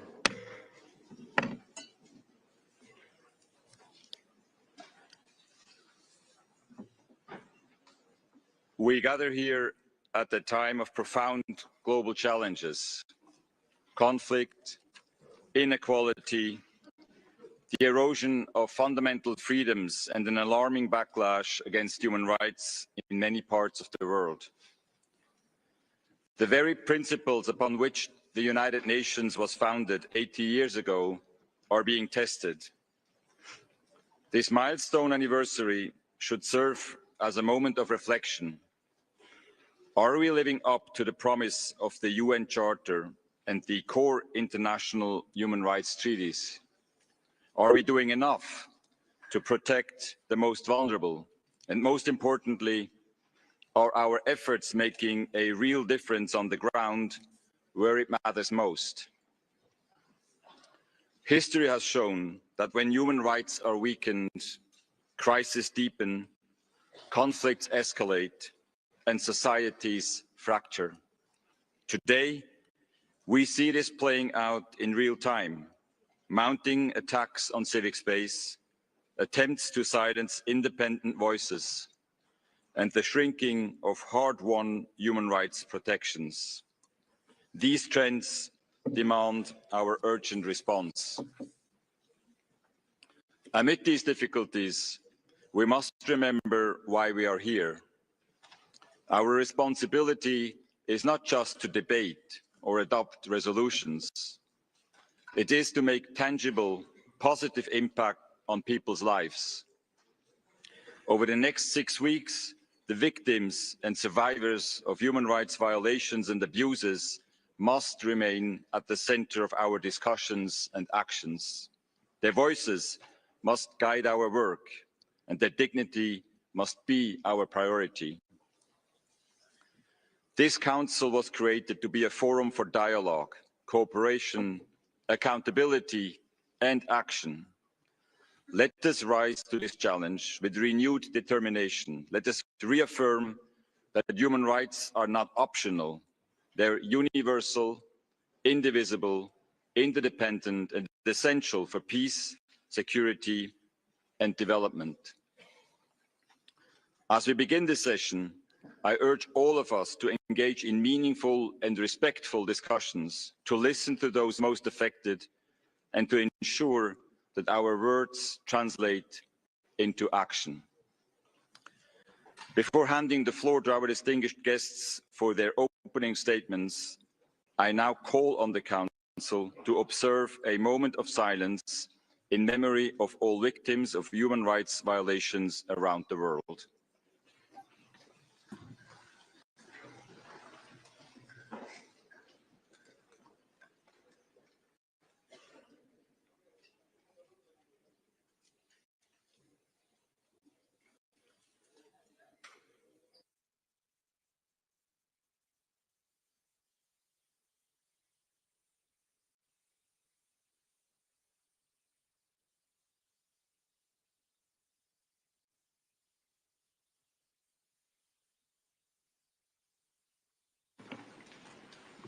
Thank you very much.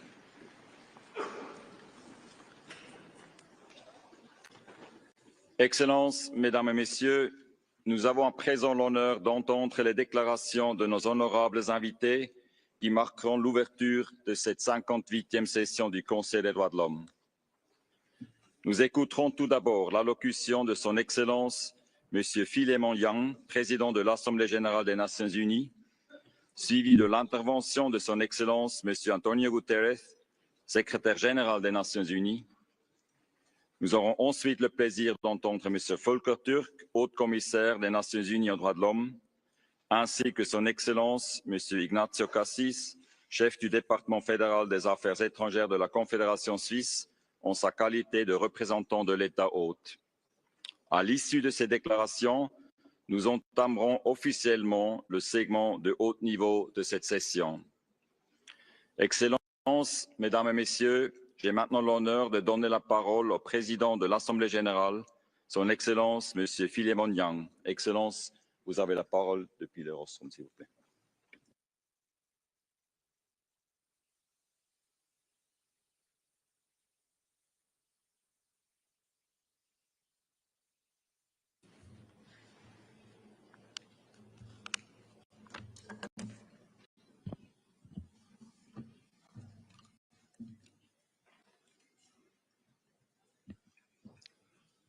Excellencies, distinguished delegates, ladies and gentlemen, I thank His Excellency Ambassador Duke Glober for his kind invitation. I congratulate him and his Bureau on the election. The three pillars of the United Nations are deeply interwoven. Upholding human rights is fundamental to achieving lasting peace and security and constitutes a sound basis for the realization of the 2030 Agenda for Sustainable Development. We face serious global challenges, from armed conflicts and climate change to widening inequalities and deepening poverty. We are witnessing a sharp decline in human rights. There are growing violations and often brazen disregard for international humanitarian law. Those violations have devastating consequences. More than 300 million people now require humanitarian assistance. The urgency of this moment cannot be overstated. In every conflict, victims are often women, children, and minorities who bear the heaviest burden. The human suffering and destruction of infrastructure in Gaza, Ukraine, Sudan, Myanmar, Haiti, and the Democratic Republic of the Congo are intolerable. These injustices must end. Even war has rules. Civilians must never be targets. The recent special session and the establishment of an independent fact-finding mission to investigate and document human rights violations in Eastern Democratic Republic of Congo are good signals. This Council has once again demonstrated its ability to act swiftly to address violations and uphold accountability. The long overdue ceasefire in Gaza and the recent hostage release deal offer a glimmer of hope. The success of the ceasefire is of decisive significance.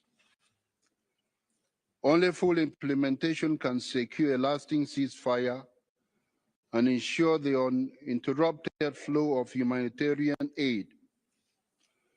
A just and lasting peace in the Middle East depends on a two-state solution. That solution will enable Israel and Palestine to coexist in peace and security in accordance with international law and United Nations resolutions. More broadly, Dialogue must remain at the heart of conflict resolution.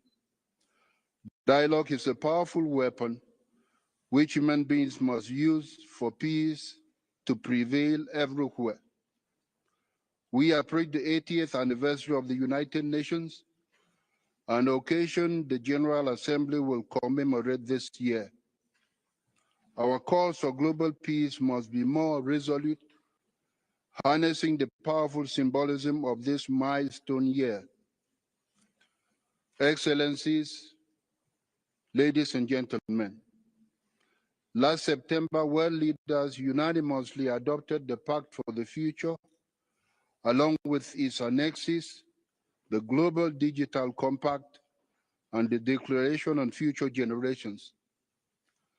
The Pact charts a decisive course toward a more just, equitable, and sustainable world, one where human rights are upheld for all, everywhere. Our Pact for the Future reaffirms international law, including the Charter of the United Nations, the Universal Declaration of Human Rights, and international humanitarian law. Our challenge now is implementation. Implementation is a task that will require full global mobilization with robust engagement from governments, United Nations agencies, international and regional organizations, as well as civil society. Implementation of the Pact is a process whose time has come. Organizations in Geneva will play a critical role in that process. Excellencies, protecting human rights and dignity is a cornerstone of my presidency of the General Assembly. Human dignity makes it possible for us to attain excellence and happiness. Last month, I convened one of my first signature events, Preserving Human Dignity in Armed Conflict. I was heartened by the strong political will of member states to uphold and reinforce their commitment to international humanitarian law. We will continue mobilizing advocacy to eliminate child labor in all its forms, including its use in armed conflict. To advance this goal, I will convene a discussion on child labor focused on protecting children and upholding their dignity. I will also focus on advancing the rights of older persons. In the coming months, I will convene a high-level meeting to consider the recommendations of the Working Group on Aging.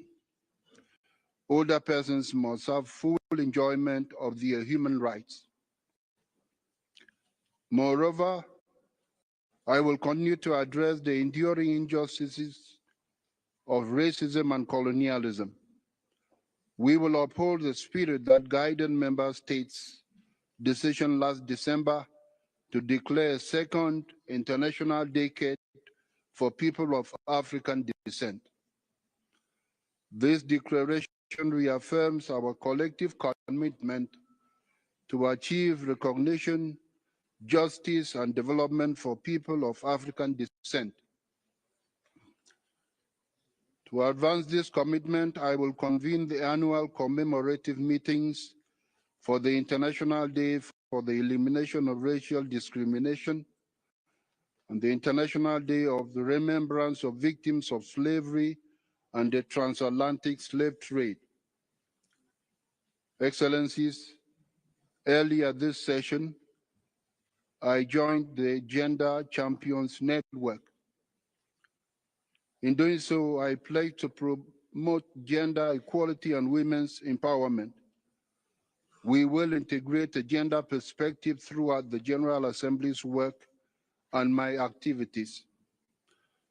I have re-established the Advisory Board on Gender Equality to focus on women's economic empowerment. That is necessary for the implementation of gender-related commitments in the Pact for the Future.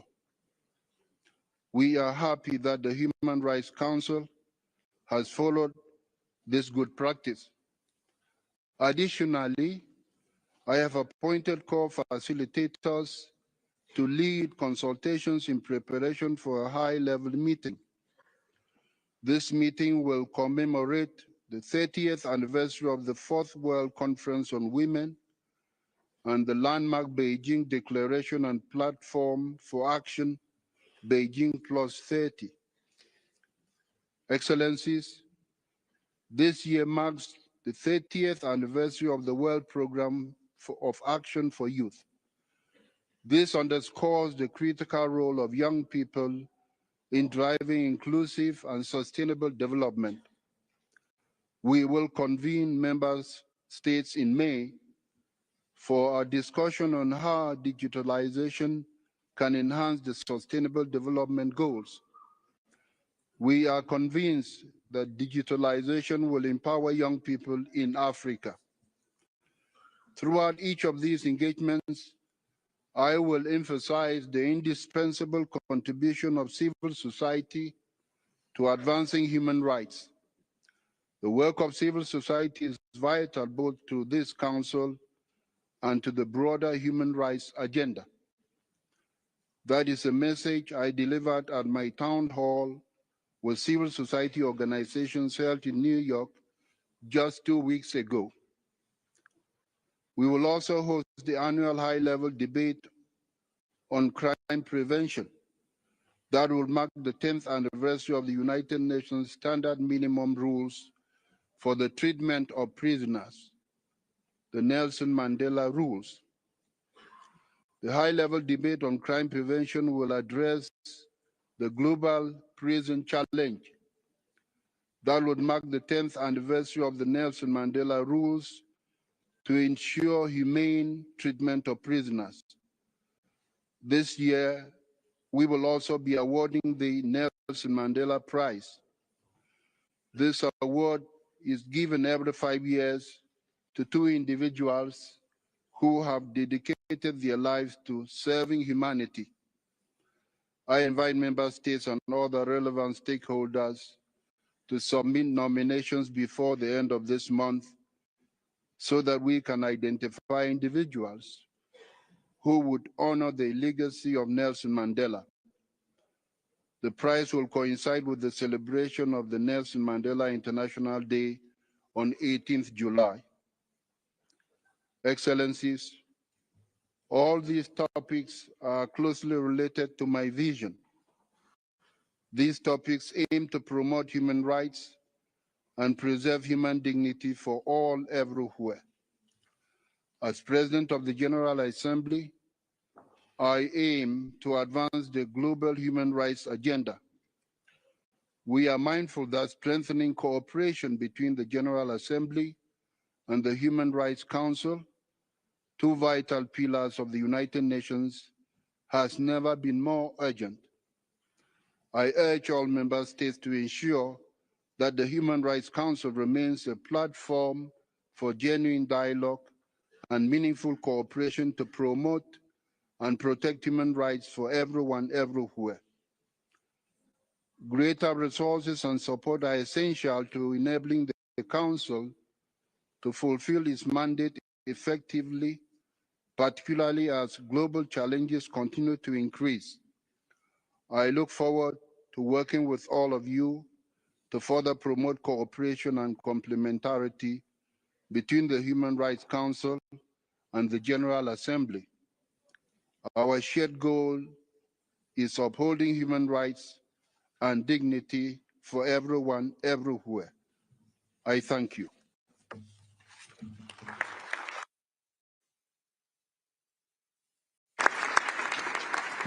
Monsieur le Président de l'Assemblée générale, je vous remercie pour votre déclaration. J'ai à présent l'honneur d'inviter Son Excellence Monsieur Antonio Guterres, secrétaire général des Nations Unies, à prendre la parole. Excellence, vous avez la parole.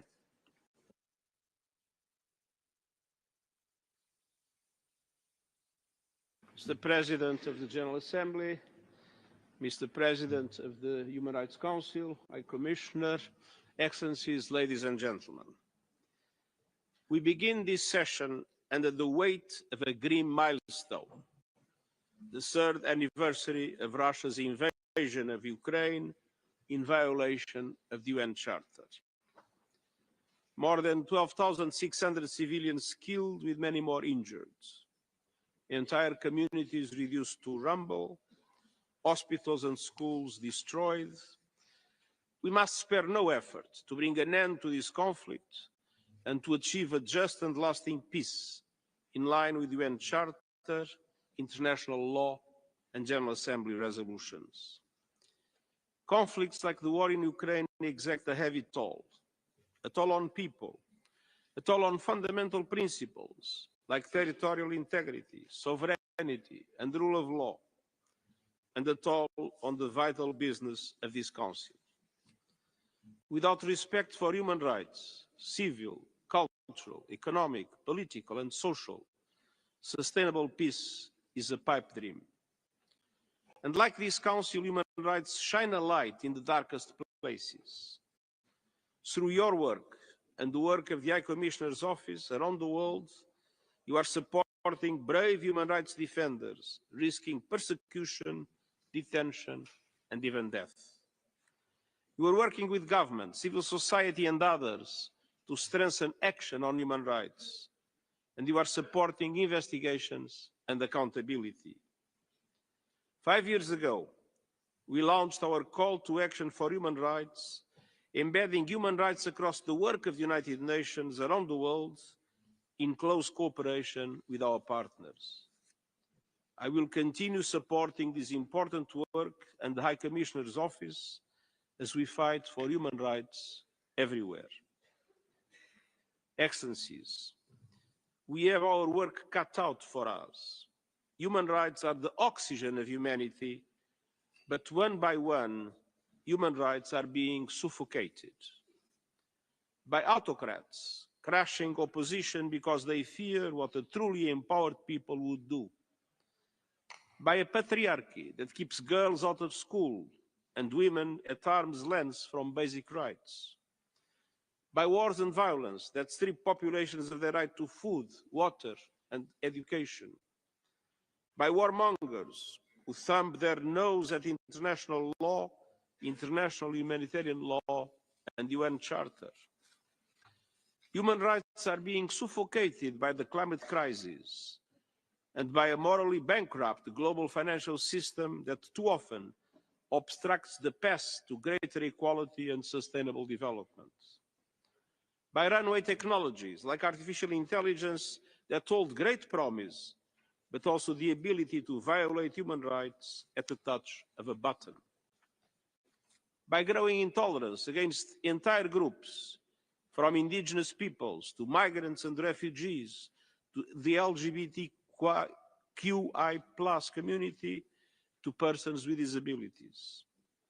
And by voices of division and anger who view human rights not as a boon to humanity, but as a barrier to the power, profit and control they seek.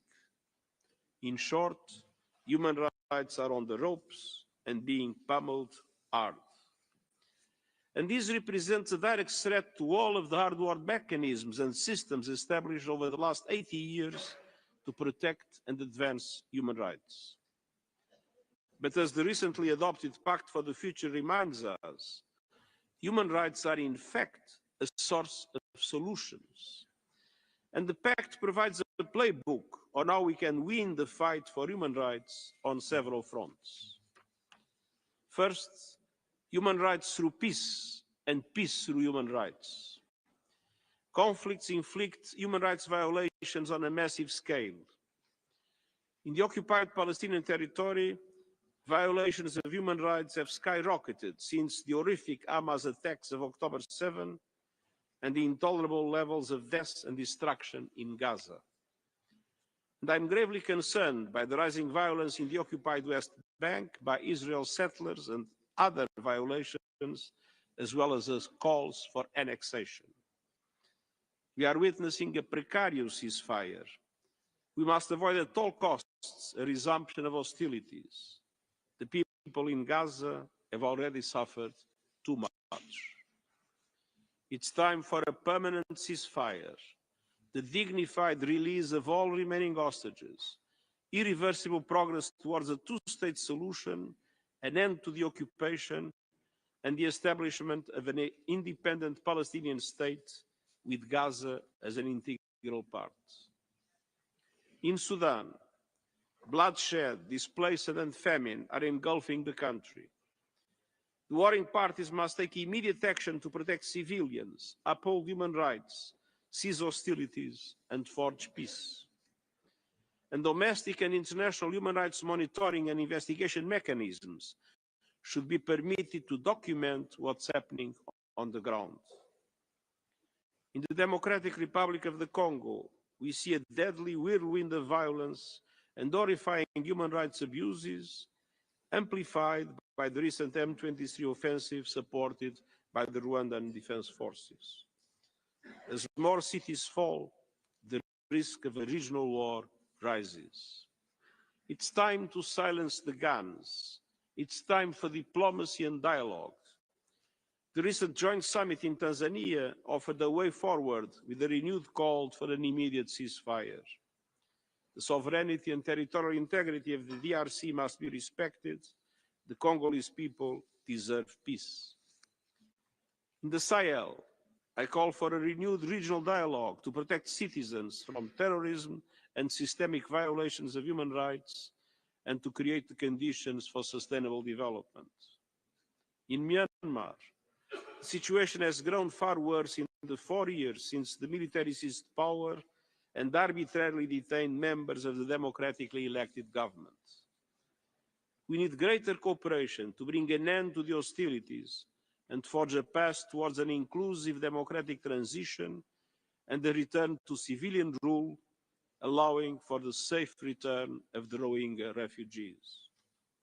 And in Haiti, we are seeing massive human rights violations, including more than 1 million people displaced and children facing a horrific increase in sexual violence and recruitment into gangs. In the coming days, I will put forward proposals to the United Nations Security Council for greater stability and security for the people of Haiti, namely through an effective UN assistance mechanism to support the multilateral security support mission, the national police, and Haitian authorities. A durable solution requires a political process led and done by the Haitian people that restores democratic institutions through elections. The Pact for the Future calls for peace processes and approaches rooted in the Universal Declaration of Human Rights, international law, and UN Charter. It proposes specific actions to prioritize conflict prevention, mediation, resolution, and peace building, and includes a commitment to tackle the root causes of conflict, which so often enmeshed in denials of basic human needs and rights. Second, the Pact for the Future advances human rights through development. Sustainable development goals and human rights are fundamentally intertwined. They represent real human needs: health, food, water, education, decent work, and social protection. With less than 1/5 of the goals on track, the Pact calls for a massive acceleration through an SDG stimulus, reforming the global financial architecture, and taking meaningful actions for countries drowning in debt. This must include focused action to conquer the most widespread human rights abuse in history: inequality for women and girls. The Pact calls for investing in battling all forms of discrimination and violence against women and girls, and ensuring their meaningful participation and leadership across all walks of life. And along with the Declaration on Future Generations, the Pact calls for supporting the rights and futures of young people through decent work, removing barriers for youth participation and enhancing training. And the Global Digital Compact calls on nations to champion young innovators, nurture entrepreneurial spirit, and to equip the next generation with digital literacy and skills. Third, the Pact for the Future recognizes that the rule of law and human rights go hand in hand. The rule of law, when founded on human rights, is an essential pillar of protection. It shields the most vulnerable. It's the first line of defense against crime and corruption. It supports fair, just, and inclusive economies and societies. It holds perpetrators of human rights atrocities to account. It enables civic space for people to make their voices heard and for journalists to carry on their essential work free from interference or threats. And reaffirms the world's commitment to equal access to justice, good governance, and transparent and accountable institutions. Quatrièmement, réaliser les droits humains grâce à l'action climatique. L'année dernière a été la plus chaude jamais enregistrée et vient couronner la décennie la plus chaude jamais enregistrée. La hausse des températures, la fonte des glaciers et le réchauffement des océans ne peuvent mener qu'au désastre. Inondations, sécheresses, tempêtes meurtrières, famines, déplacements massifs. Notre guerre contre la nature est aussi une guerre contre les droits humains. Nous devons prendre un autre chemin. Je salue les nombreux États membres qui reconnaissent légalement le droit à un environnement sain et j'appelle tous les pays à faire de même.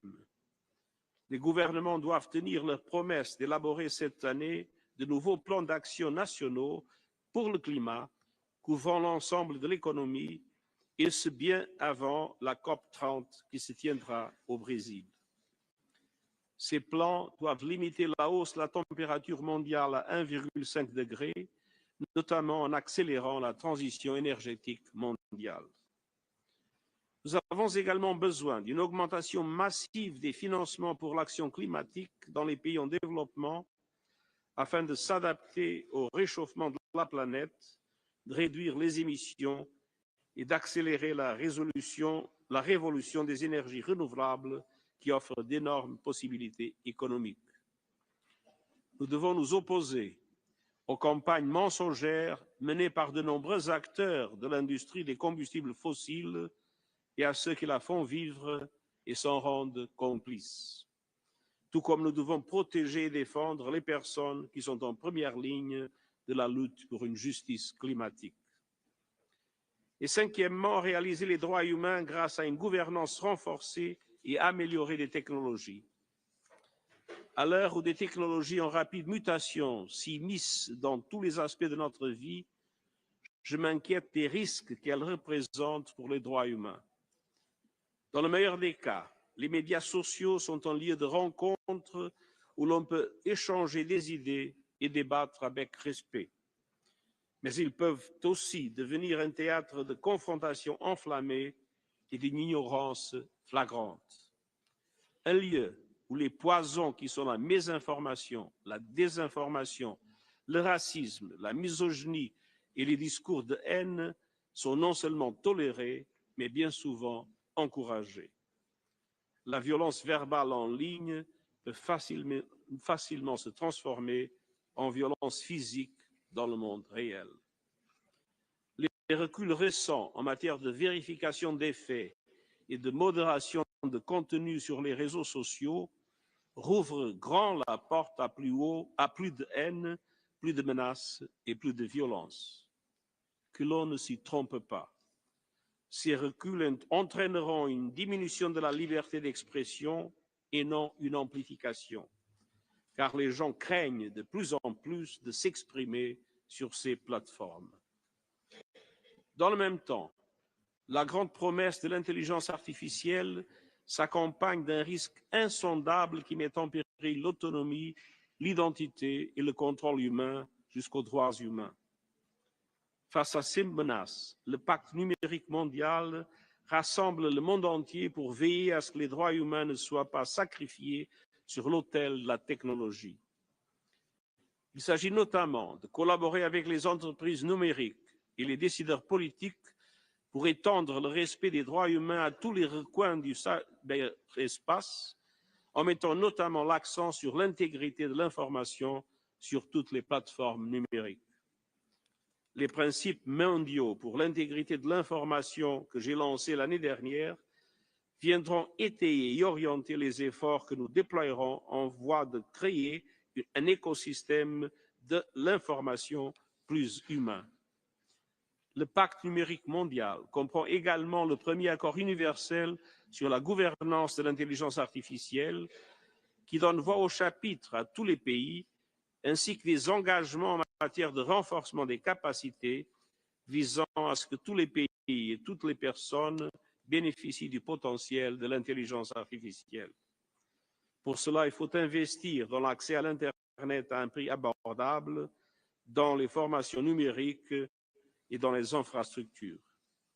Aider les pays en développement à utiliser l'intelligence artificielle pour développer les petites entreprises, améliorer les services publics et connecter les communautés à de nouveaux marchés.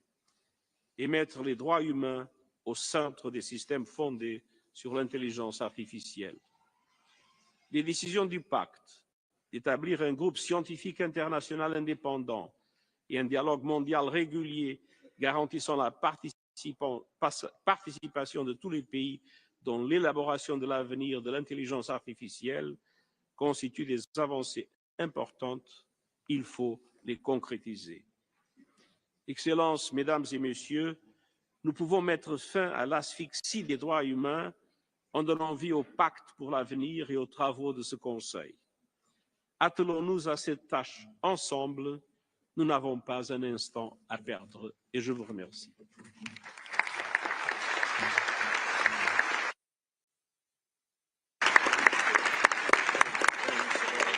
Monsieur le secrétaire général, je vous remercie pour votre discours et j'ai maintenant l'honneur de donner la parole au haut-commissaire des Nations Unies aux droits de l'homme, Monsieur Volker Turk. Monsieur le haut-commissaire, vous avez la parole. Monsieur le Président, Monsieur le Secrétaire Général, Excellencies, distinguished delegates.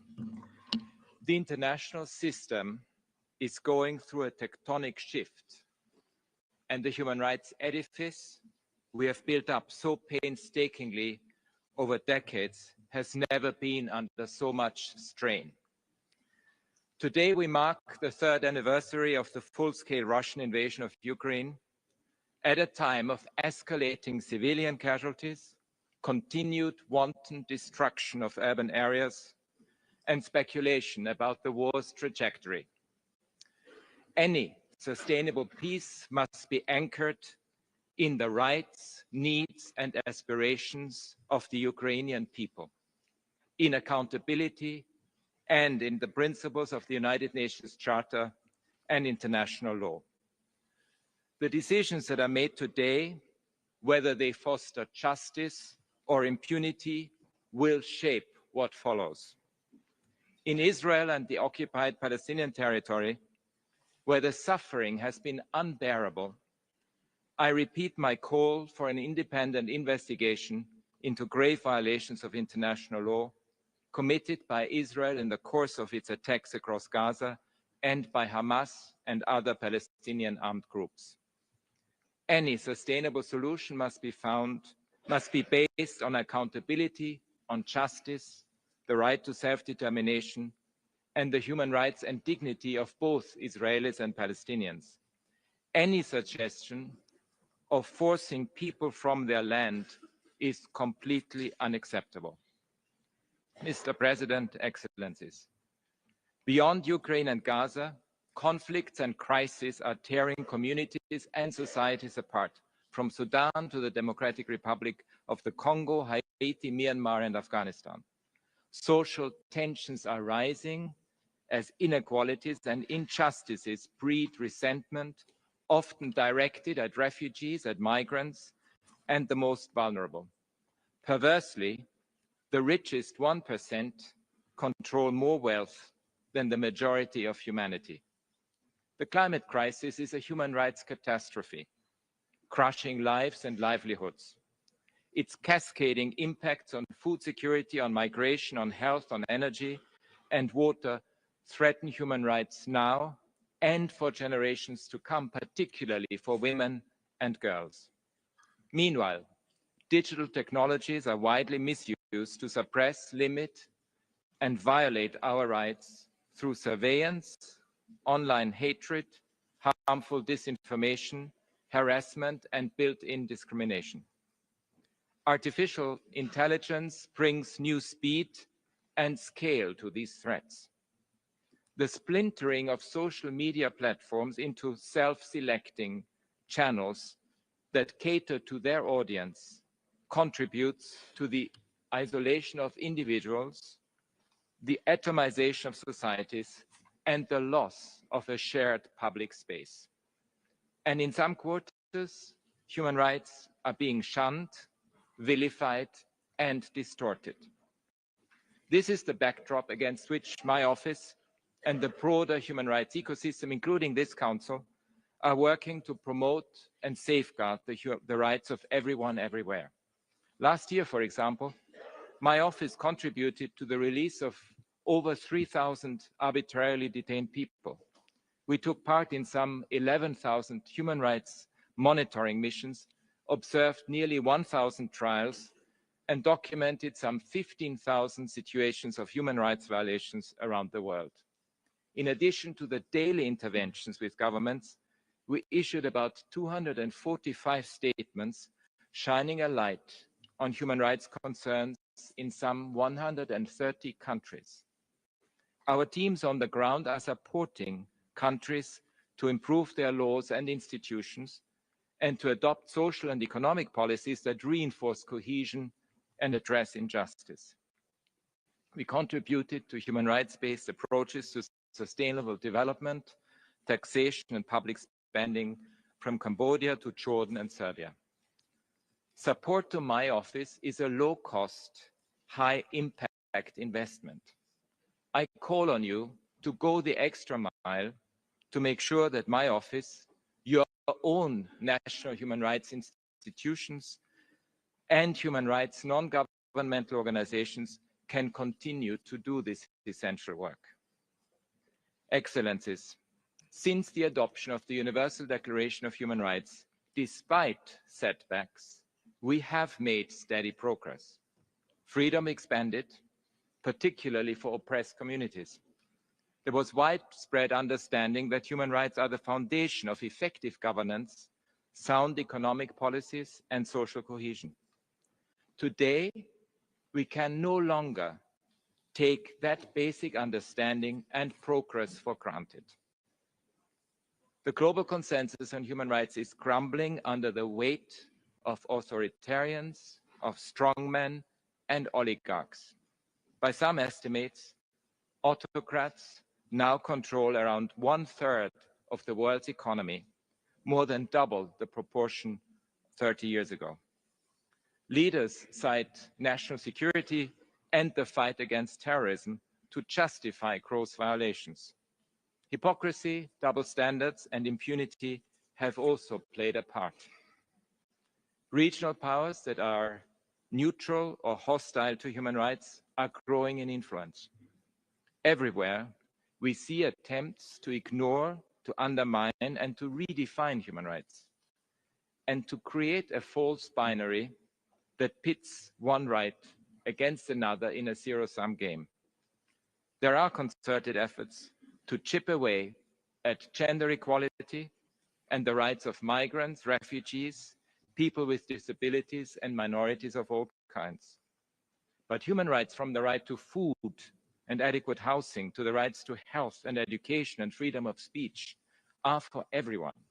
And we need an all-out effort by everyone to make sure that human rights and the rule of law remain foundational to communities, societies, and international relations. Otherwise, the picture is very dangerous. In previous centuries, the unrestrained use of force by the powerful, indiscriminate attacks on civilians, population transfers, and child labor were commonplace. Dictators could order atrocity crimes consigning vast numbers of people to their deaths. Be aware, this can happen again. But we are far from powerless to prevent it. Our tools are the United Nations Charter, the Universal Declaration of Human Rights, the body of international law, and the institutions that work to implement them, including this council, my office, courts and judiciary, civil society, independent journalists, and human rights defenders around the world. Excellencies, distinguished delegates, today we need an alternative vision. We need the politics of wisdom, rooted in facts, the law, and compassion. First, human rights are about facts. That is why my office is monitoring, documenting, and reporting on violations and abuses in war zones and crises around the world. And I will provide details in my global update next week. In addition to Ukraine and the occupied Palestinian territory, examples include the Democratic Republic of the Congo, Myanmar, Sudan, and Syria, where my office has been documenting abuses and raising the alarm for a couple of years. Or Afghanistan, where we are reporting on the impact of gender apartheid on women and girls. Or Haiti, where my team has reported on the devastating impact of illicit flows of weapons. Never underestimate the power of factual, legal, and moral clarity. Facts on their own can and must prompt action. When the red flags go up, they must trigger an immediate response. That is why the work of this Council and the other human rights mechanisms is so important. While we cannot say exactly how much death and suffering has been prevented by these efforts, we know they make a difference.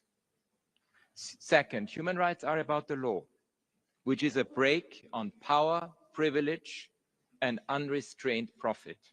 Some things are not for sale.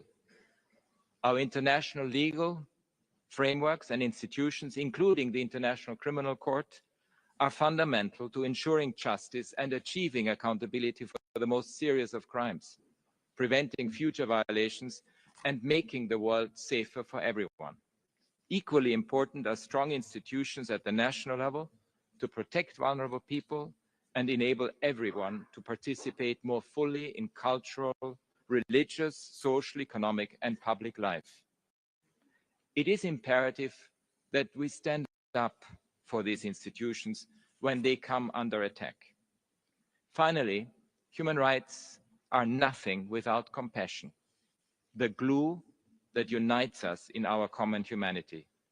We rarely hear about compassion from today's leaders, but some of the most successful visionaries throughout history, including Nelson Mandela and Eleanor Roosevelt, have led through their remarkable compassion. Human rights go beyond thought leadership to heart leadership. They tap into some of our most cherished ideals of how people should treat each other and the meaning of human dignity. Because of that, they are widely popular. Human rights have been central to movements for equality and justice throughout history, from the anti-slavery, anti-racism, anti-apartheid struggles to the labor movement, from decolonization to the civil rights movement, the women's movement, marriage equality, and the LGBTIQ+ movement, Black Lives Matter, the indigenous rights movement, the disability rights movement, the climate justice movement, and beyond. Human rights have universal power to move people to action.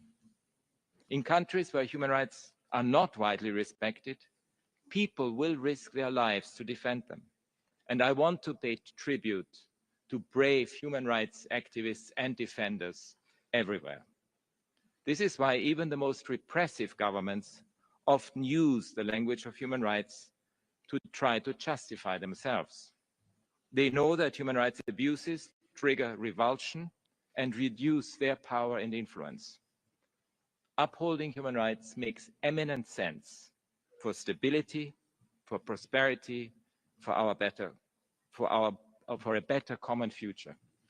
Human rights are a winning proposition for humanity, and we will continue to promote, protect, and defend them around the world with humility, determination, and an indomitable hope. Thank you.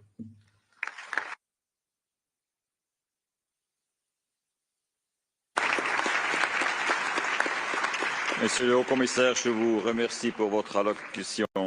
Enfin, j'ai le plaisir d'inviter le chef du département fédéral des affaires étrangères de la Suisse, son Excellence, Monsieur Ignazio Cassis, à prononcer son discours au nom du pays hôte. Excellence, vous avez la parole.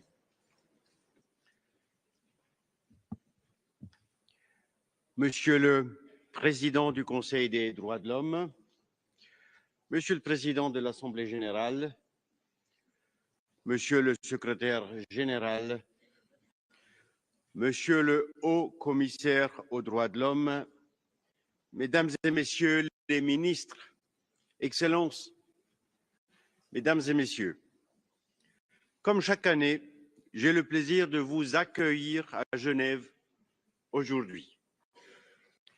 Mais aujourd'hui, je le fais avec un sentiment partagé, une grande fierté et une profonde inquiétude.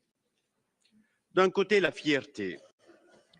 Le 9 octobre 2024, l'Assemblée générale des Nations unies a élu la Suisse au Conseil des droits de l'homme pour les 3 prochaines années, avec 175 voix sur 190.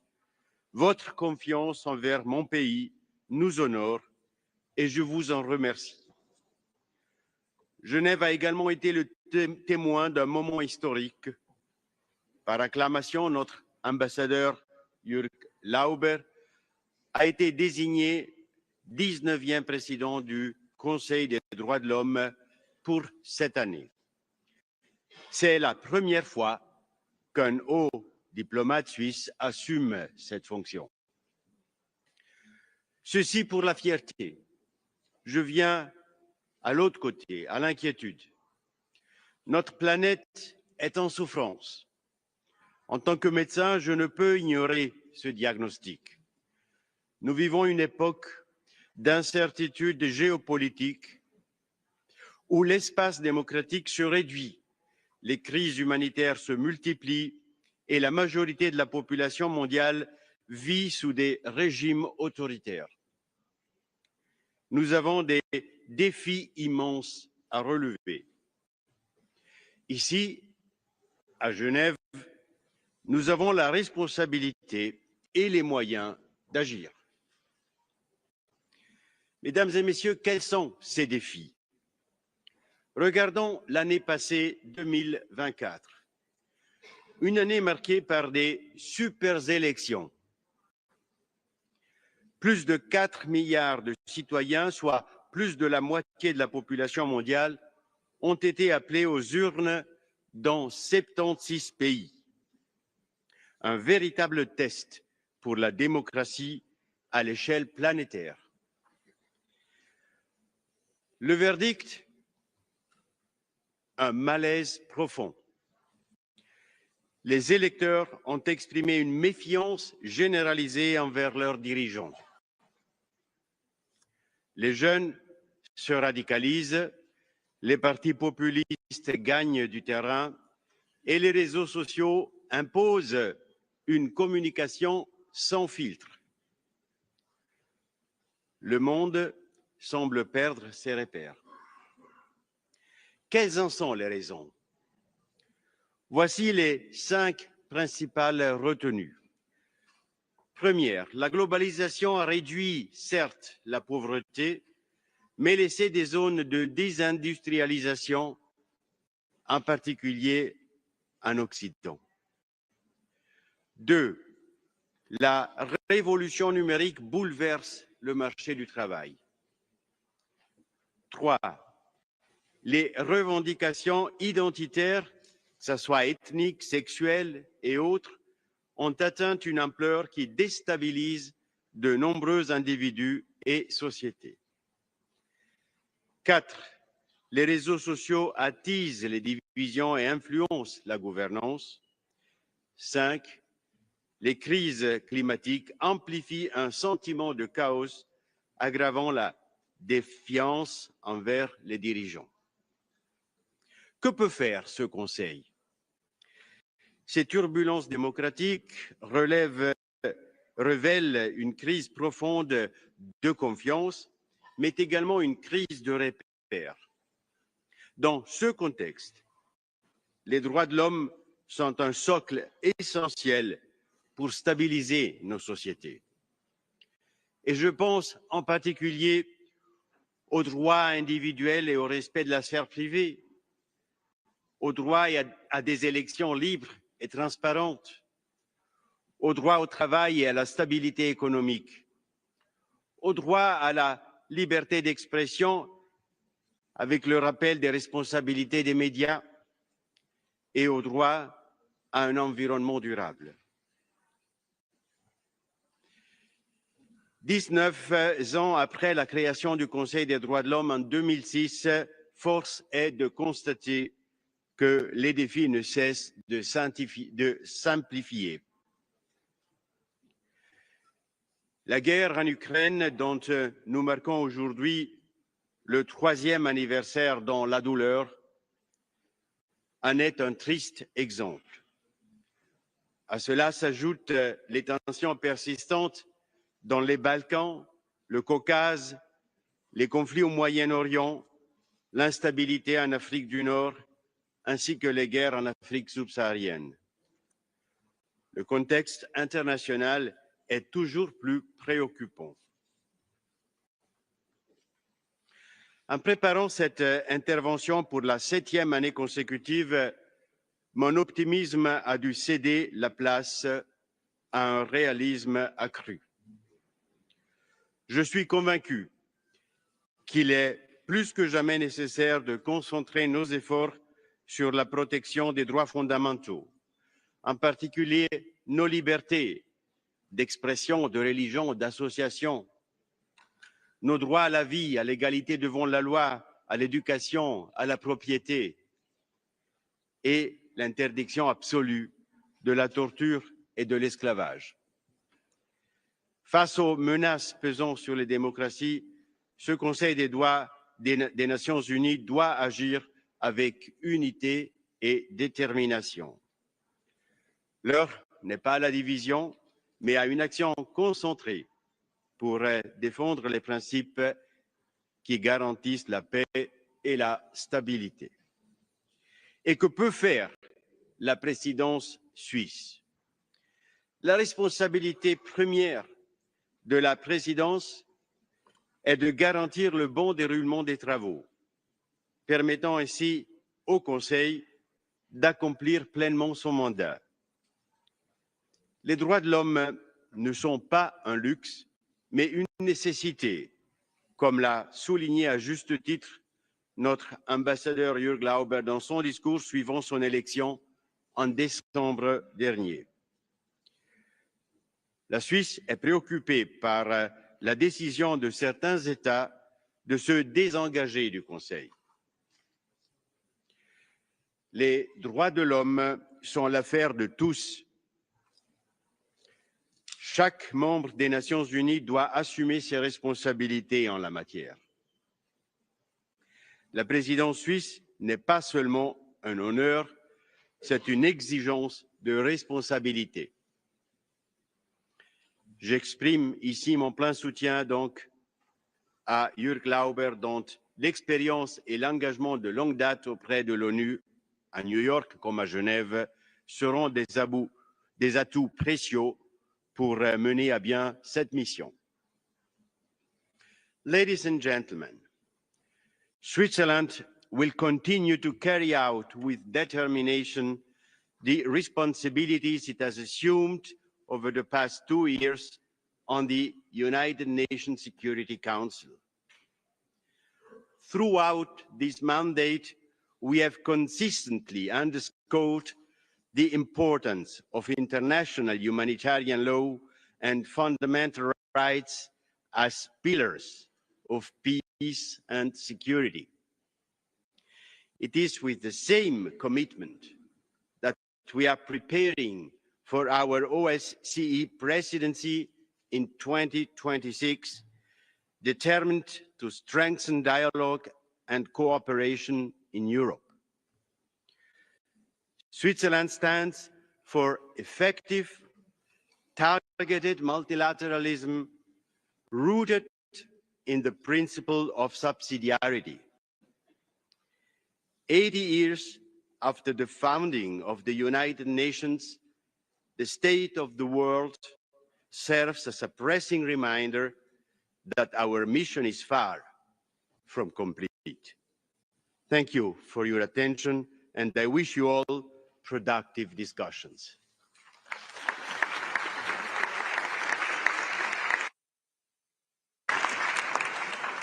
Monsieur le conseiller fédéral, je vous remercie pour votre intervention. Excellences, Mesdames et Messieurs, cette année, nous aurons l'honneur d'entendre les allocutions de 128 hauts dignitaires. Leur présence parmi nous témoigne de l'importance que nous attachons au mandat du Conseil des droits de l'homme, ainsi qu'à la place essentielle des droits de l'homme dans l'ensemble du système des Nations Unies. In times of increasing challenges and decreasing financial resources, the efficiency of the Council is of paramount importance. The Vice Presidents and I will ensure that meetings start on time and that speaking times are respected so that our meetings and the session as a whole can be completed within the allotted time.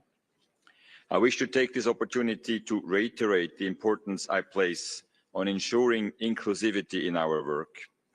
It is essential that this Council provides a safe and inclusive space for all stakeholders to actively participate. In this regard, I wish to emphasize that personal attacks against the Council's mandate holders, any form of harassment against any participant in this Council, and all acts of reprisals and intimidation against civil society representatives will not be tolerated. As President, I can assure you that I will follow up on all allegations that I may receive concerning acts of reprisal and intimidation committed against persons because of their participation in the work of the Human Rights Council, its mechanisms and procedures. Excellences, Mesdames et Messieurs, j'ai maintenant l'honneur d'ouvrir le segment de haut niveau qui se poursuivra jusqu'à mercredi après-midi avant de céder la place au segment général. Avant de donner la parole au premier orateur de la liste, permettez-moi de rappeler que la liste des orateurs du segment de haut niveau est disponible et régulièrement mise à jour sur l'extranet du Conseil. Par respect pour les hauts dignitaires, j'invite les délégations d'être présentes dans la salle au moins 10 minutes avant le début de chaque séance et à maintenir le silence afin de ne pas perturber les interventions. Étant donné le nombre élevé des dignitaires qui s'adresseront au Conseil, je demande aux délégations de bien vouloir informer le secrétariat aussitôt que possible de tout retard éventuel. J'aimerais vous rappeler que nous avons convenu d'un temps de parole de 7 minutes pour les chefs d'État et de gouvernement et de 5 minutes pour tous les autres participants au segment de haut niveau. Je voudrais également vous rappeler qu'afin de faciliter le travail des interprètes, il est demandé aux délégations de fournir une copie de leur discours en avance au service de conférence. Enfin, j'aimerais rappeler aux délégations de télécharger une version électronique de leur discours via le système d'inscription en ligne à la liste des orateurs afin que ceux-ci soient postés sur l'extranet du Conseil. Il est impératif de télécharger les discours en format Word en vue d'améliorer l'accessibilité au Conseil aux personnes handicapées. Veuillez noter que les discours téléchargés en format non accessible ne seront pas postés sur l'extranet.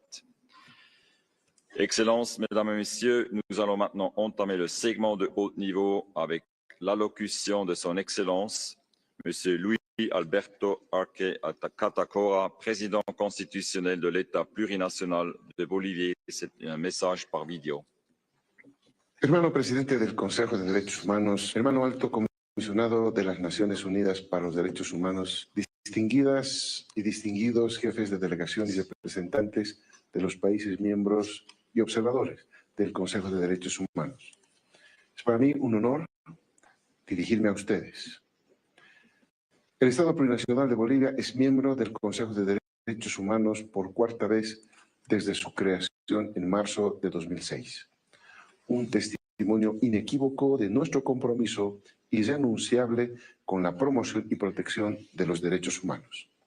Desde nuestra primera participación, el año 2008, hemos demostrado con acciones concretas que la defensa de los derechos humanos, en particular de las poblaciones históricamente marginadas, es una prioridad de Estado en nuestro país. Bolivia es un miembro activo de este Consejo y coopera constructivamente con sus mecanismos. Hemos desempeñado varios roles como vicepresidentes del Consejo, facilitadores de las discusiones sobre eficiencia y racionalización, punto focal para asuntos de género, y recientemente hemos llevado adelante nuestro cuarto examen periódico universal. Señor presidente, el contexto mundial actual es complejo. Nos encontramos afectados por las consecuencias de una crisis multidimensional del sistema capitalista, la inseguridad alimentaria, la pobreza y en general, la desigualdad, los desplazamientos forzosos, los efectos nocivos del cambio y la crisis climática agravados por un sistema de producción irracional, las guerras imperialistas, colonialistas y neocolonialistas por el control de los recursos naturales, el irrespeto a la libre determinación de los pueblos y a la vida digna con la imposición de bloqueos económicos y medidas coercitivas unilaterales contra pueblos solidarios y soberanos de esta región.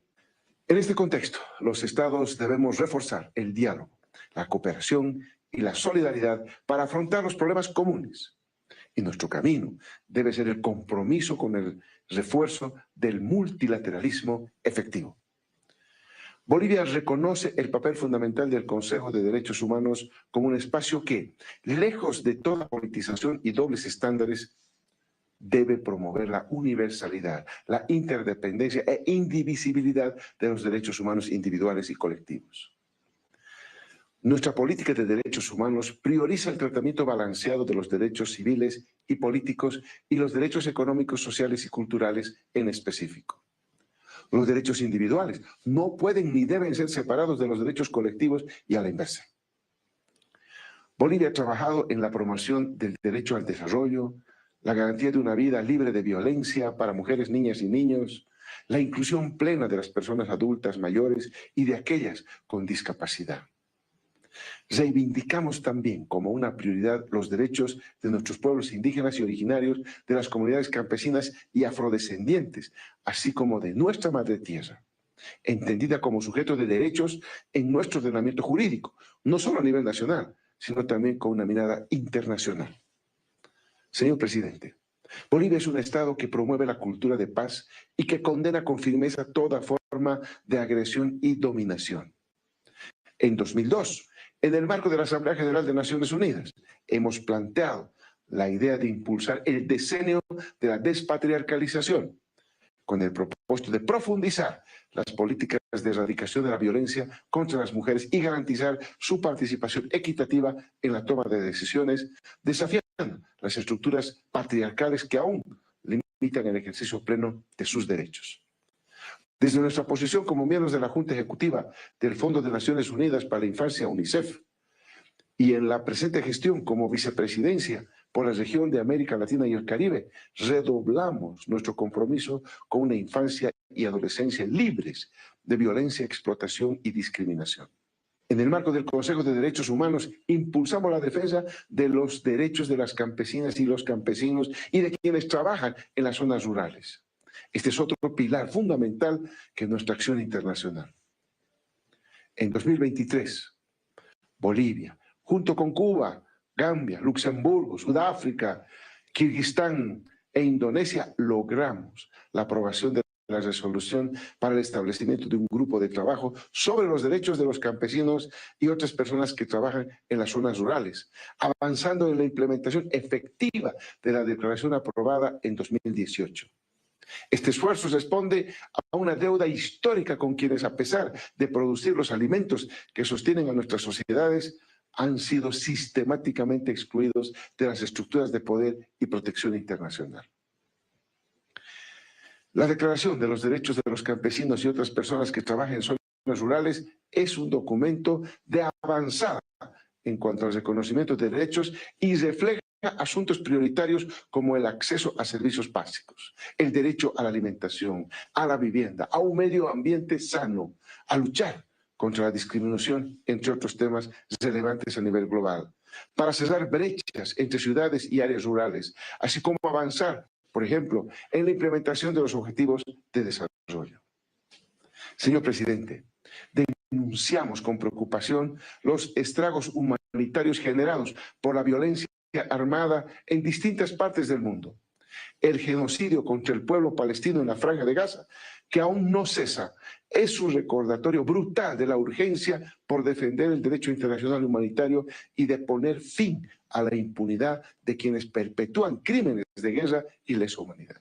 De igual forma, no podemos dejar de mencionar nuestra condena a los discursos y acciones que violan los derechos de las y los migrantes. Rechazamos todo intento de criminalizar la migración y reafirmamos el invaluable aporte del migrante al desarrollo económico, social y cultural de las sociedades en todo el planeta. Bolivia cree en un multilateralismo inclusivo, solidario y transformador.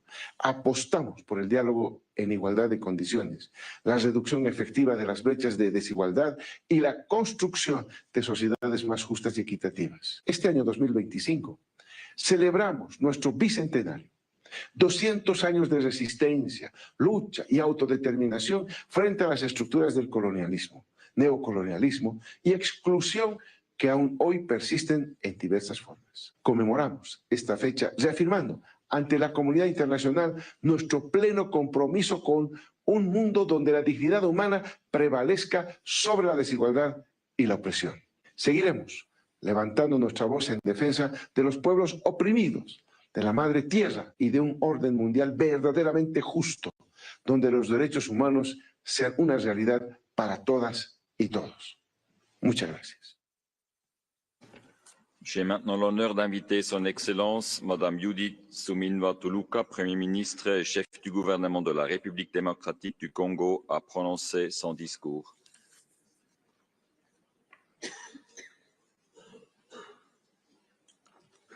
Excellence, vous avez la parole. Monsieur le Président, permettez-moi de débuter mon intervention en vous adressant mes sincères félicitations pour votre élection à la présidence du Conseil des droits de l'homme, pilier essentiel des Nations unies. Je vous exprime mes vœux de plein succès dans l'accomplissement de cette mission d'une portée capitale.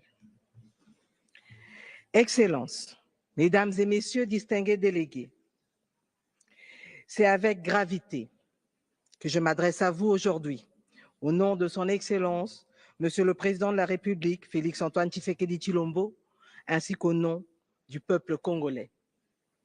Monsieur le Président distingué délégué, je voudrais exprimer la gratitude de la RDC à cette Assemblée au regard de la diligence avec laquelle vous avez rapidement accédé à notre demande d'une session spéciale et à l'adoption à l'unanimité de la résolution le 7 février 2025, ouvrant la voie à la mise en place de la mission d'établissement des faits et de la commission d'enquête indépendante.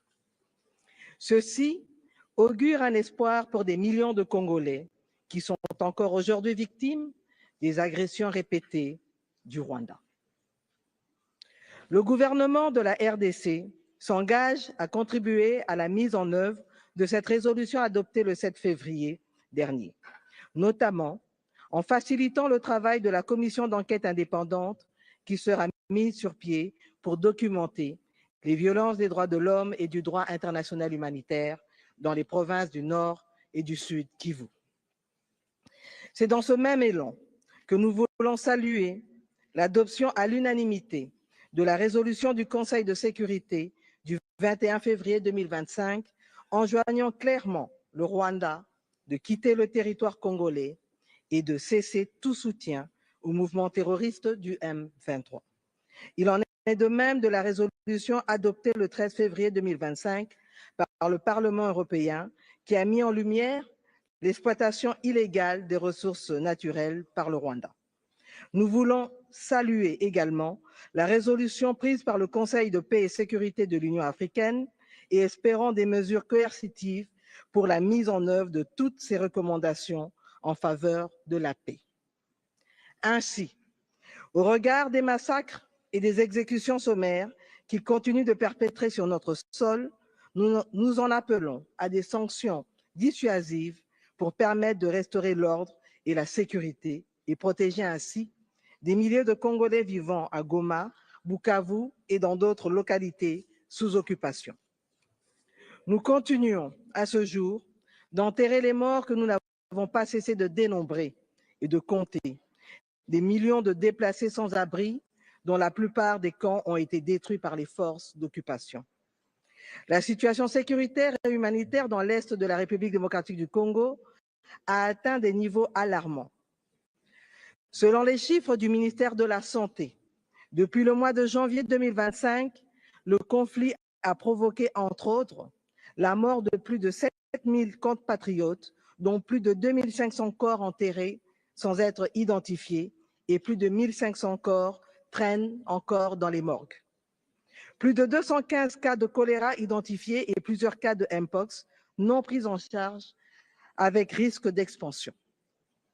La destruction de plus de 90 sites, 90 sites d'accueil des déplacés internes, des attaques contre les hôpitaux et entrepôts humanitaires. Plus de 450 000 personnes, selon l'ONU, sont sans abri, nourriture et eau.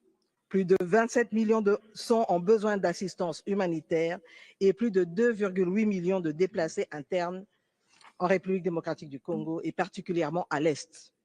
Mesdames et messieurs, la RDC, en tant que membre de ce Conseil, réitère son engagement à continuer à œuvrer pour la promotion et la protection des droits de l'homme.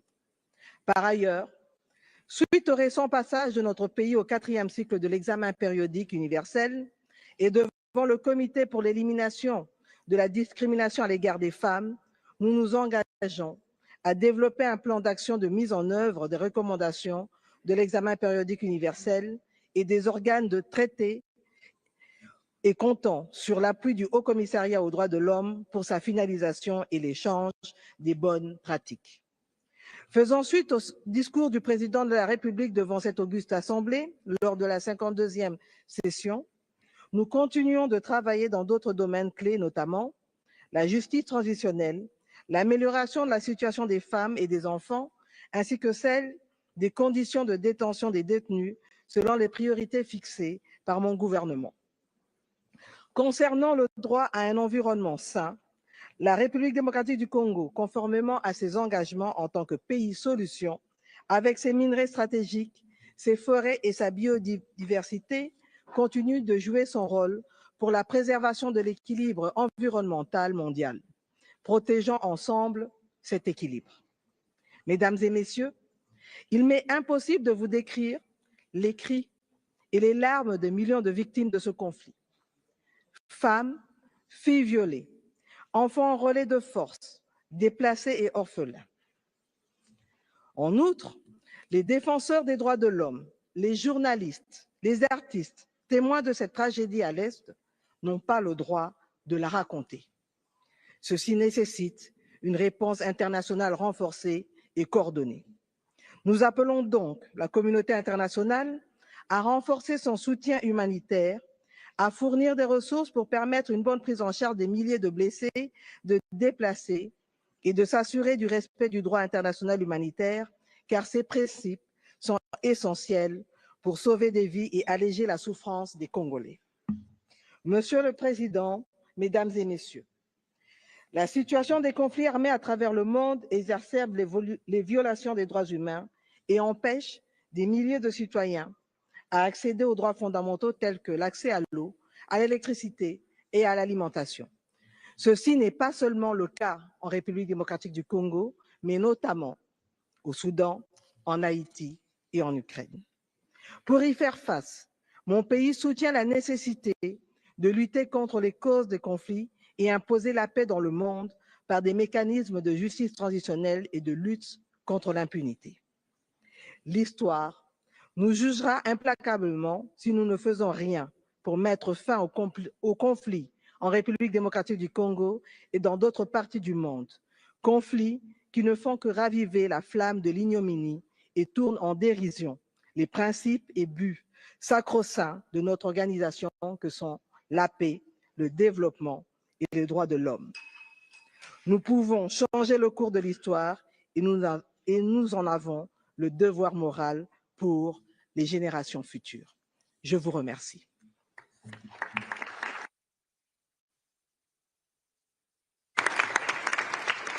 Excellence, je vous remercie. J'ai maintenant l'honneur d'inviter son Excellence, Monsieur Moussalia Moudavadi, le premier secrétaire du cabinet et secrétaire du cabinet pour les affaires étrangères et de la diaspora du Kenya, à prononcer son discours. Excellence, vous avez la parole.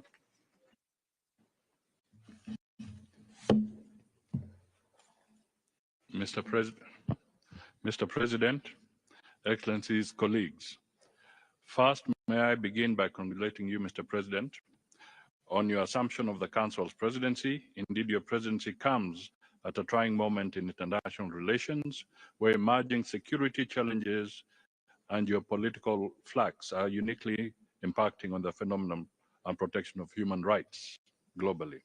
Notably, the incidences of war and conflict persist, leading to grave violations of human rights, as reflected in the rising cases of crimes against humanity, war crimes, and even genocide. The implication is that the Council's crucial role in addressing abuses, preventing conflict, and its emphasis on the need for peace has become more important. Today, we are witnessing violent conflicts characterized by indiscriminate attacks on civilian populations, including schools, hospitals, use of sexual and gender-based violence as a weapon of war, rise in violent extremism, dissemination of economic livelihoods, and forced displacements. The United Nations High Commissioner for Refugees, in its Global Appeal 2025, projects that over 139 million people globally will be forcibly displaced or become stateless by the end of 2025 due to conflicts. Most of these are vulnerable people from developing countries. Recent reports by UNICEF indicate nearly 47 million children are displaced due to conflict, with the numbers expected to continue increasing. The global organization Save the Children International reports that 1 in 11 children are being denied of their basic rights to live, learn, be protected, and prosper due to violent conflict, adverse climate change, and global economic instability. Today in Africa, over 2.8 million children are out of school. The wars in Sudan, Democratic Republic of Congo, Libya, Gaza, Lebanon, Ukraine, Haiti, Myanmar are some of the notable examples of crises, including Africa's forgotten conflicts. They have been spoken to earlier by other speakers. Kenya continues its active engagement in peace initiatives, both regional and internationally, including in DRC, Sudan, Somalia, and Haiti, among others, because we recognize that sustainable peace is linked to the protection and promotion of human rights. As such, there's a compelling need to fully incorporate human rights considerations in the peace missions and general conflict resolution mechanisms. We believe the Council's work is more vital than ever before, serving as a critical platform for addressing human rights abuses, which are often both a cause and a consequence of conflict. Mr. President, we believe that despite significant challenges, multilateralism remains our most viable option in addressing global issues and promoting human rights. Therefore, in order to maintain its credibility and effectiveness, we must avoid politicization and selective application of standards. The Council should serve as a platform for constructive dialogue, impartial assessment, and collaborative action, fostering genuine progress in the global human rights landscape. Kenya reaffirms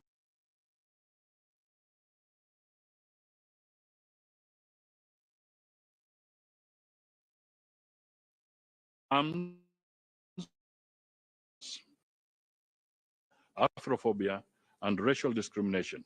As the current chair rapporteur of the Intergovernmental Working Group on the Durban Declaration, Kenya is dedicated to combating racism and related intolerance, welcoming the second International Decade for People of African Descent and its focus on reparatory justice and development.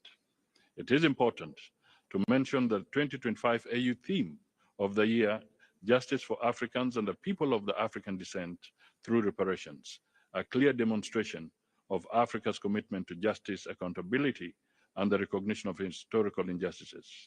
Kenya commends the Council's crucial work in recognizing the inextricable link between climate change and human rights. We acknowledge the urgent need to address environmental crisis as a recognition of the direct connection between environmental degradation and human rights abuses. Kenya will continue to champion this cause during our tenure on the Council. In this regard, we emphasize the importance of respecting the principles enshrined in the Paris Agreement. We believe that climate finance and the Loss and Damage Fund are critical and represent the bare minimum of what is necessary for a just transition and broader climate justice. We bear witness to the profound impact of climate change in worsening existing vulnerabilities, entrenching marginalization, acting as a threat multiplier, and contributing to instability and conflict in already fragile regions. Mr. President, Kenya recognizes the evolving landscape of human rights challenges in the digital age and is committed to addressing them proactively. We are reviewing our 2014 National Policy and Action Plan on Human Rights to integrate emerging issues, particularly those related to technology and bridging the digital divide. We believe the Council has a crucial role in promoting equitable access to emerging technologies, critical infrastructure, and skills necessary for full participation in the information society. We emphasize that bridging the digital divide is essential to prevent technology from worsening existing inequalities.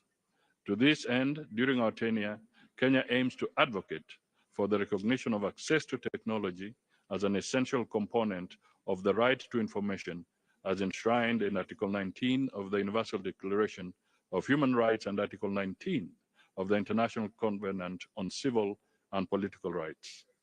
We welcome all efforts towards ensuring that technology is accessible, affordable, and beneficial for all.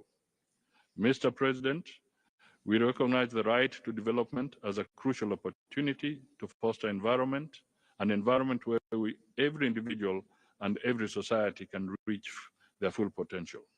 Kenya will use its position in the Council to advocate for an equitable and democratic international order to serve all humanity. This includes addressing the critical issue of foreign debt and its impact on states' abilities to promote and protect human rights. We believe the Council is uniquely positioned to provide a platform for discussing and advancing reforms in the global financial architecture to ensure greater equity. Mr. President, Kenya's strong adherence to human rights is evident by its membership in most of the key international human rights instruments. The government remains dedicated to their full and effective implementation, which entails both regular reporting to treaty bodies and constructive engagement in dialogue with them. Additionally, Kenya is an active member of the regional human rights mechanisms, including the East Africa Community Court of Justice and Africa Charter on Human People's Rights. Domestically, Kenya has implemented various legal, policy, judicial, and other mechanisms to safeguard the enjoyment of these rights by all citizens. In 2010, Kenya established one of the most progressive constitutions in history. Its Chapter 4 is dedicated to the Bill of Rights, which protects fundamental freedoms and rights. This Bill of Rights applies to all people and state organs without discrimination. Kenya is cognizant of the fact that corruption is a threat to human rights. Corruption often facilitates and aggravates human rights violations, particularly against vulnerable groups, by hindering their access to rights and services such as legal representation and a fair trial, property rights, education, health, and social protection. We continue to strengthen institutions, legislation, regulations, and policies to fight corruption, including the Ethics and Anti-Corruption Commission. Still, Kenya has upheld its commitment by maintaining a standing invitation for special procedures since 2015 and has consistently accepted requests and responded to recommendations subject to their respective functions. And in recognition of the valuable contribution of civil society organizations, public and national human rights commissions, Kenya actively engages with them through various fora and incorporates their perspectives in its periodic reports. Kenya has extended the arc of human rights protection to vulnerable groups, including refugees. Through legislation and policies such as the Shirika Plan, which is a premier refugee integration and management program, Kenya has guaranteed the dignity and economic rights of these victims of forced displacement. Mr. President, in conclusion, as a steadfast champion of the Council and its vital mechanisms, Kenya pledges to continue our proactive engagement on the international stage as we take up our seat in the Council. We reaffirm that human rights remain the cornerstone of our shared humanity, guided by our Constitution and the Universal Declaration of Human Rights as the bedrock of international human rights standards. Kenya is committed to fostering a just society, both at home and globally. We have set a high threshold in protecting and expanding freedom of expression, free press, upholding sanctity of life, countering all forms of violence, including gender-based violence and femicide, amongst others. Our cardinal goal is to contribute to a more just, equitable, and a human rights respecting world for all. I thank you.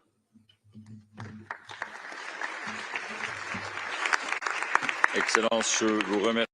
Excellences, Mesdames et Messieurs, nous allons à présent observer une brève pause afin de permettre à nos éminents d'inviter Son Excellence le Président de l'Assemblée générale, Son Excellence le Secrétaire général des Nations Unies ainsi que l'Haut Commissaire aux droits de l'homme de prendre congé. Je prie respectueusement les délégués de bien vouloir demeurer à leur place quand nous reprendrons immédiatement nos travaux avec l'ouverture du segment de haut niveau. Je vous remercie.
Excellencies,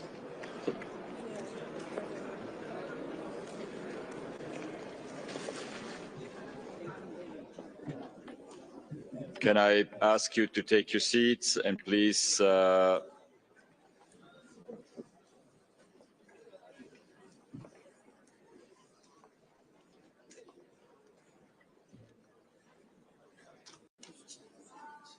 this is a very transparent room, which is in the spirit of the Human Rights Council, but we can hear all the voices and all your conversations. So can I ask you again to take your seats and please have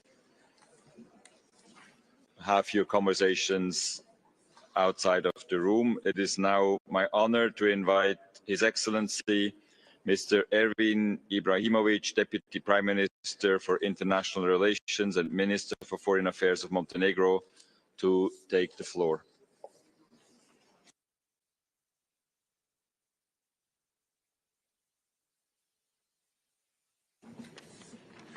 Excellencies, ladies and gentlemen, I am honored to address the Human Rights Council on behalf of Montenegro. I congratulate Ambassador Lauba on his election as President of the Council. I am confident that under his able leadership and the long-standing commitment of the Swiss Confederation to democratic values, the Council will continue to fulfill its core mission of addressing, protecting and promoting human rights worldwide. The Council's proactive role is more crucial than ever. Given another year of horrific armed conflict on an unprecedented scale, from Ukraine and Gaza to the DRC, Sudan, Myanmar, and far beyond, with a devastating impact on lives of millions of people. This is of particular importance on the global backsliding of the human rights as well, compounded by the climate crisis, environmental degradation, and unregulated new emerging digital technologies.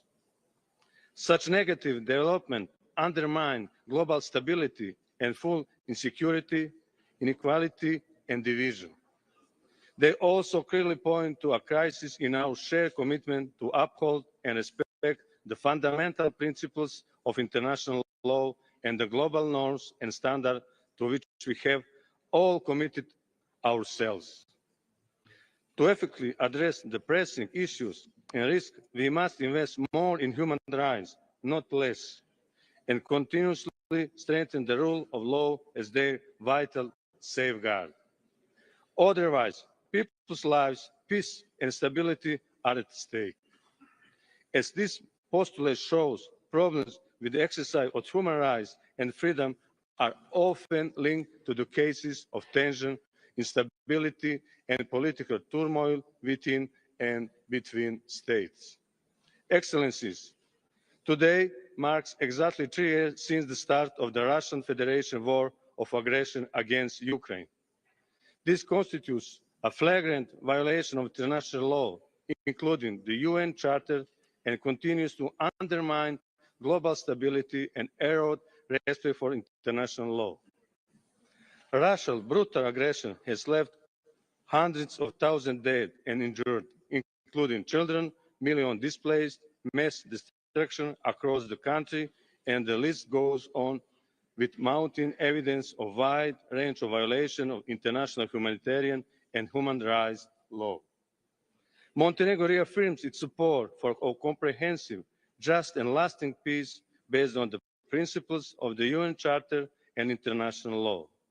In this regard, the active role of the Ukraine and Europe is indispensable. Excellencies, last year we also witnessed a dramatic military escalation with devastating humanitarian consequences and serious violation of international law in the Middle East and the risk imposed for the entire region. But also some historic events, especially in Syria and Lebanon, where important changes are taking place. Montenegro has welcomed with great hope the ceasefire agreement reached between Israel and Hamas and facilitated by the US, Egypt and Qatar.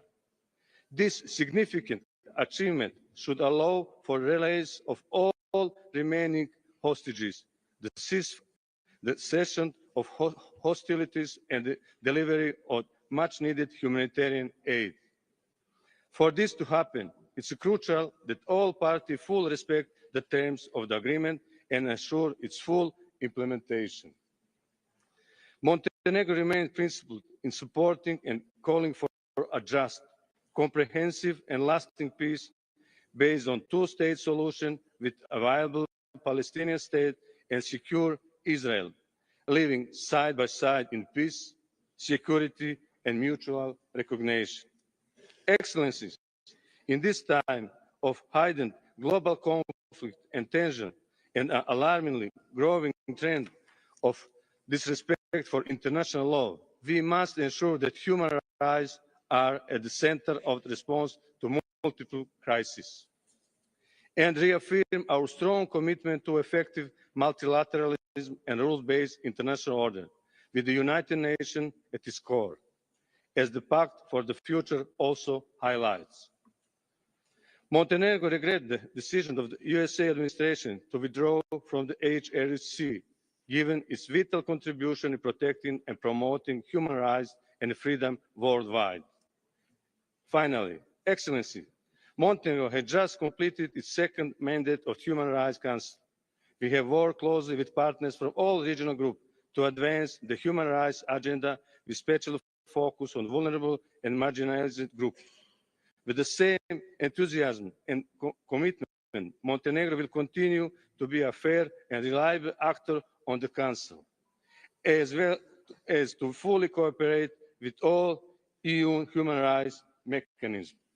With that in mind, I'm confident in your support for the candidacy of Montenegro, the Human Rights Council for the 2030-2032.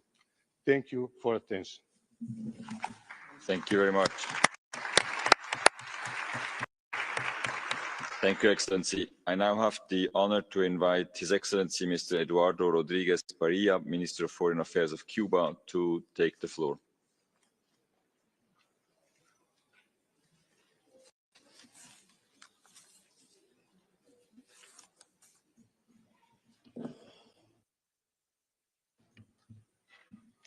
Señor presidente, el derecho a la vida está en grave peligro.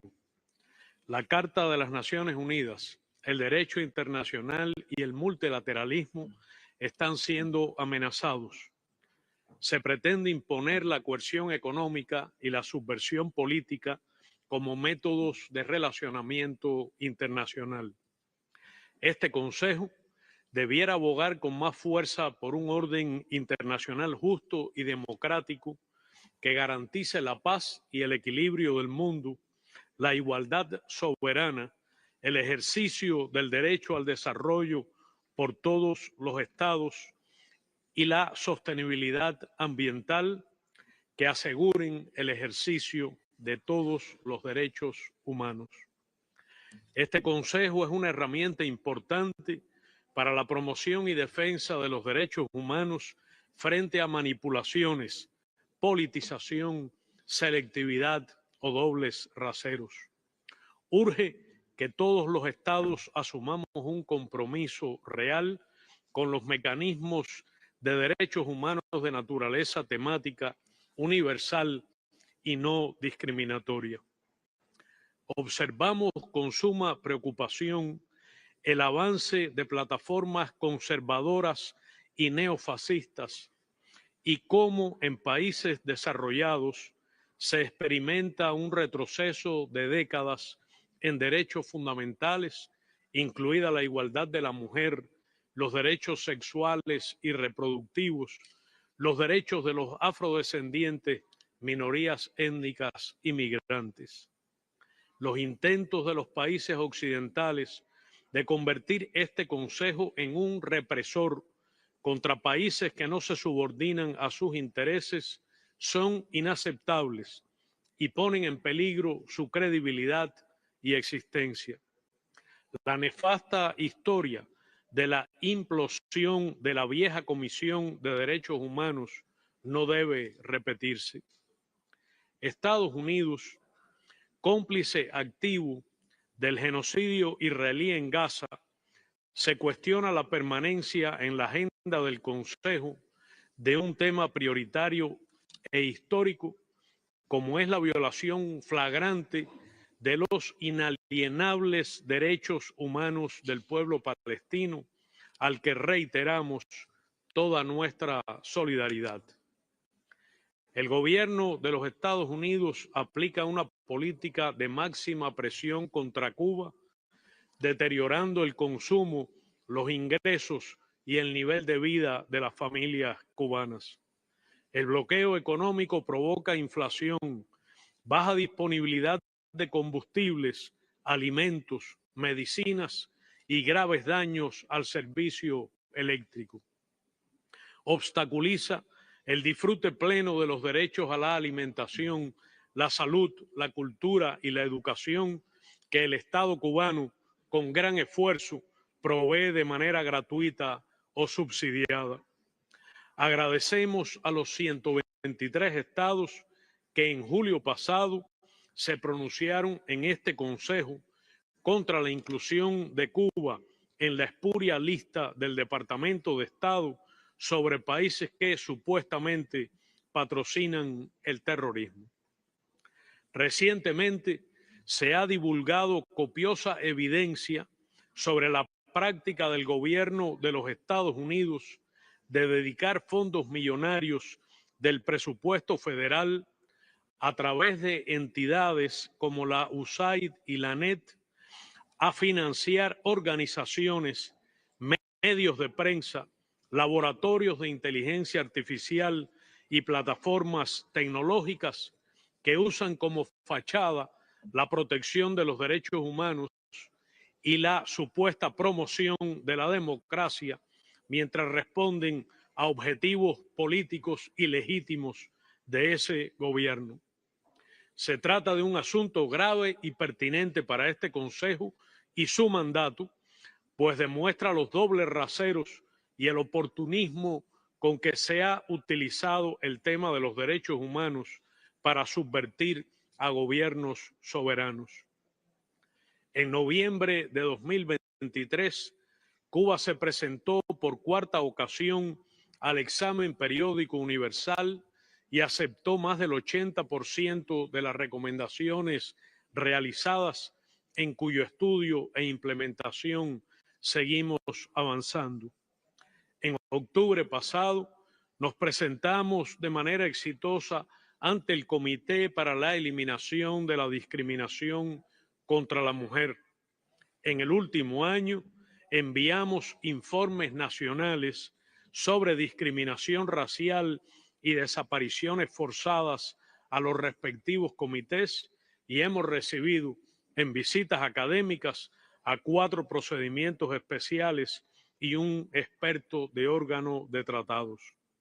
Es una relación que esperamos seguir construyendo de conjunto. Señor presidente, Cuba se mantendrá firme en su creativa y abnegada resistencia. Defenderemos nuestra soberanía y el Estado socialista de derecho y justicia social. Continuaremos promoviendo los principios de universalidad, indivisibilidad, objetividad y no selectividad en el tratamiento de los derechos humanos. La voz de Cuba continuará escuchándose en defensa de la dignidad plena del hombre. Muchas gracias.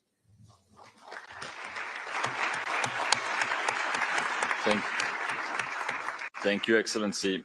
I now have the honor to invite the contribution of His Excellency Mr. Ian Borg, Deputy Prime Minister and Minister of Foreign Affairs and Tourism of Malta, by video.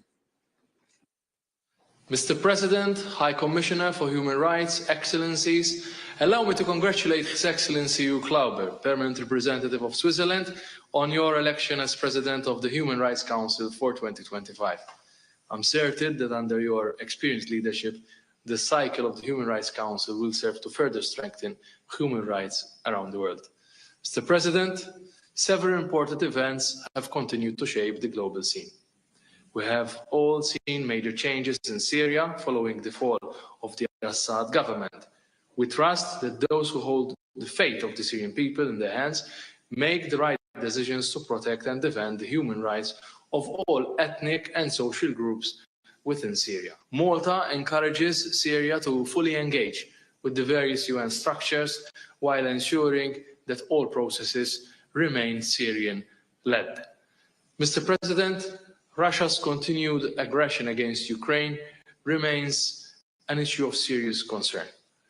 We commend the International Independent Commission of Inquiry on Ukraine and OHCHR for the diligently reporting on human rights violations. Malta once again condemns Russia's illegal war and occupation of territories within the internationally recognized borders of Ukraine and appeals for the complete halt of military action and full withdrawal from all occupied regions of Ukraine.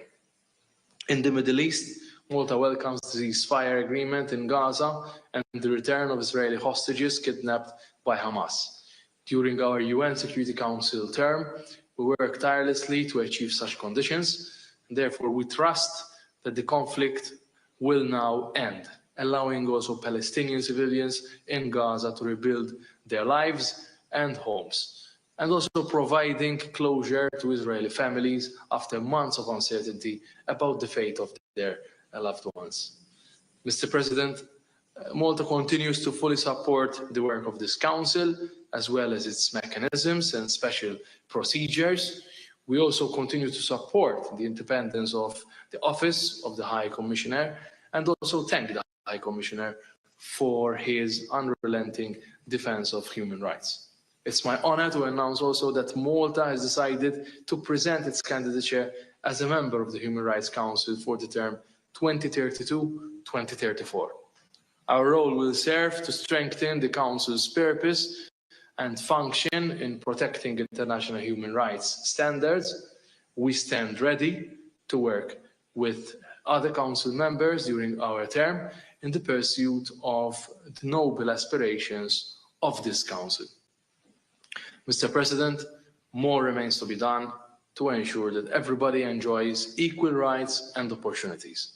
We will keep prioritizing the rights of women and girls and combating discrimination based on gender, sexual orientation, race, or belief. Together, let us all strive to implement the human rights obligations we have all freely subscribed to. I thank you, Mr. President. Thank you. I now have the honor to invite the contribution of His Excellency Mr. Sokhon Prak, Deputy Prime Minister, Minister for Foreign Affairs and International Cooperation of Cambodia, also by video. Monsieur le Président, Monsieur le Haut-Commissaire, Excellences, Mesdames et Messieurs, notre monde se trouve à un tournant important où les incertitudes et l'imprévisibilité dominent. En plus de l'aggravation des divisions géopolitiques, des crises humanitaires, climatiques, les conflits armés prolongent des souffrances inacceptables dans de nombreuses régions. Ces défis, parmi tant d'autres, soulignent une vérité indiscutable. La paix est plus essentielle que jamais. Il y a quelques années, certains ambassadeurs m'avaient interrogé sur notre constante préoccupation pour la préservation de la paix. Depuis le déclenchement de la guerre en Ukraine, les conflits ravageant le Moyen-Orient et ceux qui continuent de défigurer d'autres régions, la réponse a été réaffirmée.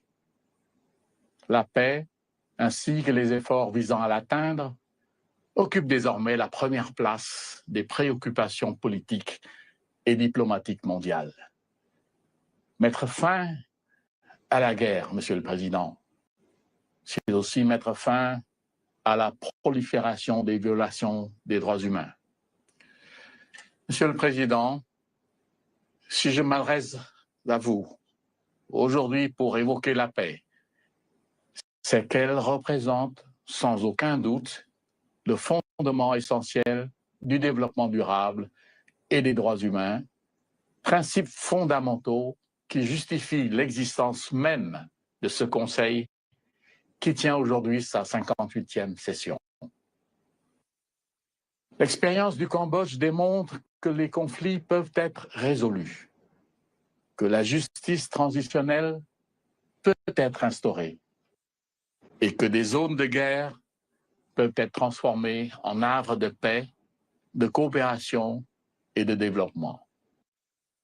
Toutefois, cette transformation n'a pas été le fruit du hasard. La politique visionnaire de Samdech Techo Hun Sen, notre ancien Premier ministre, axée sur une approche gagnant-gagnant, ne visait pas seulement à mettre fin à des décennies de conflits, mais a aussi posé les bases d'un cadre stratégique pour la réconciliation nationale, la stabilité et le développement socio-économique qui perdure à ce jour. Les résultats parlent d'eux-mêmes. L'espérance de vie est passée de 59 ans en l'an 2000 à 76 ans en 2021. Avant la pandémie, Notre économie a affiché une croissance annuelle moyenne supérieure à 7%, et ce, pendant plus de deux décennies. Elle était en 2024 de 6%. En décembre dernier, notre pays, avec le Sénégal, est officiellement retiré de la liste des pays les moins avancés. Le Cambodge n'a pas seulement réussi dans sa propre transition, il a aussi généreusement partagé ses leçons et pris des engagements en faveur de la paix mondiale. Depuis 2006, nous avons déployé près de 10 000 casques bleus, dont plus de 800 femmes, au sein de 11 missions de maintien de la paix de l'ONU. Notre expertise en matière de déminage a profité à de nombreuses régions.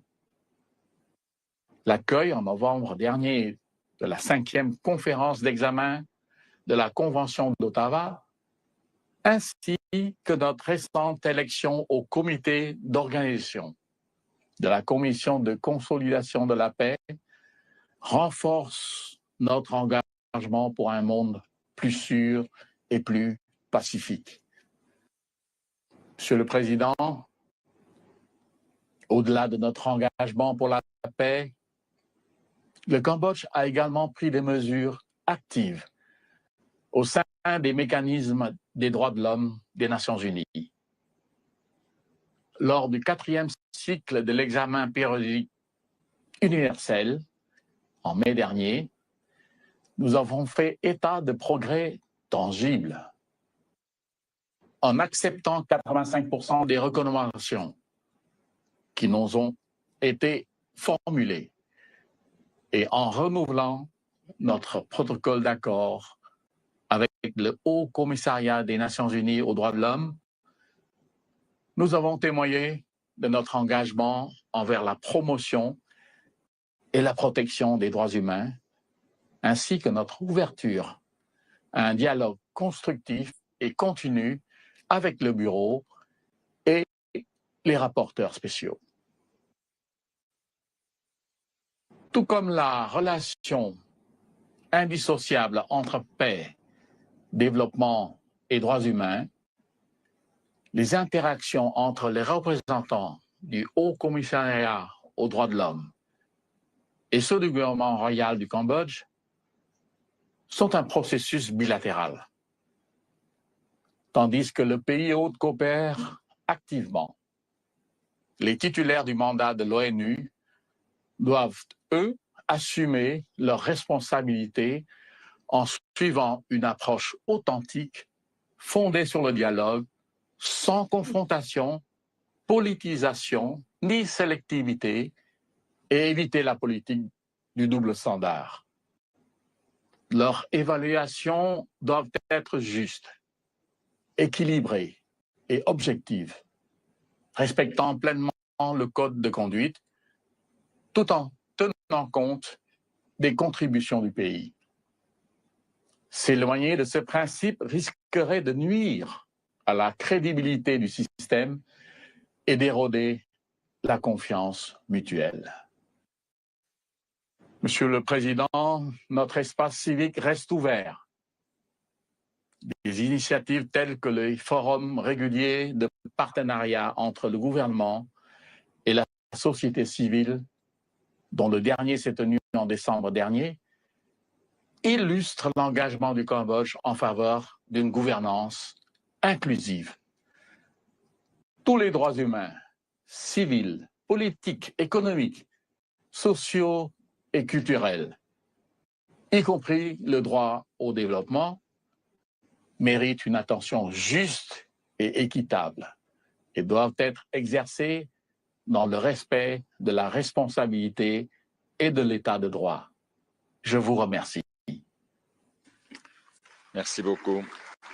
I have now the honor to invite His Excellency Mr. Edil Baysalov, Deputy Prime Minister of Kyrgyzstan, to take the floor.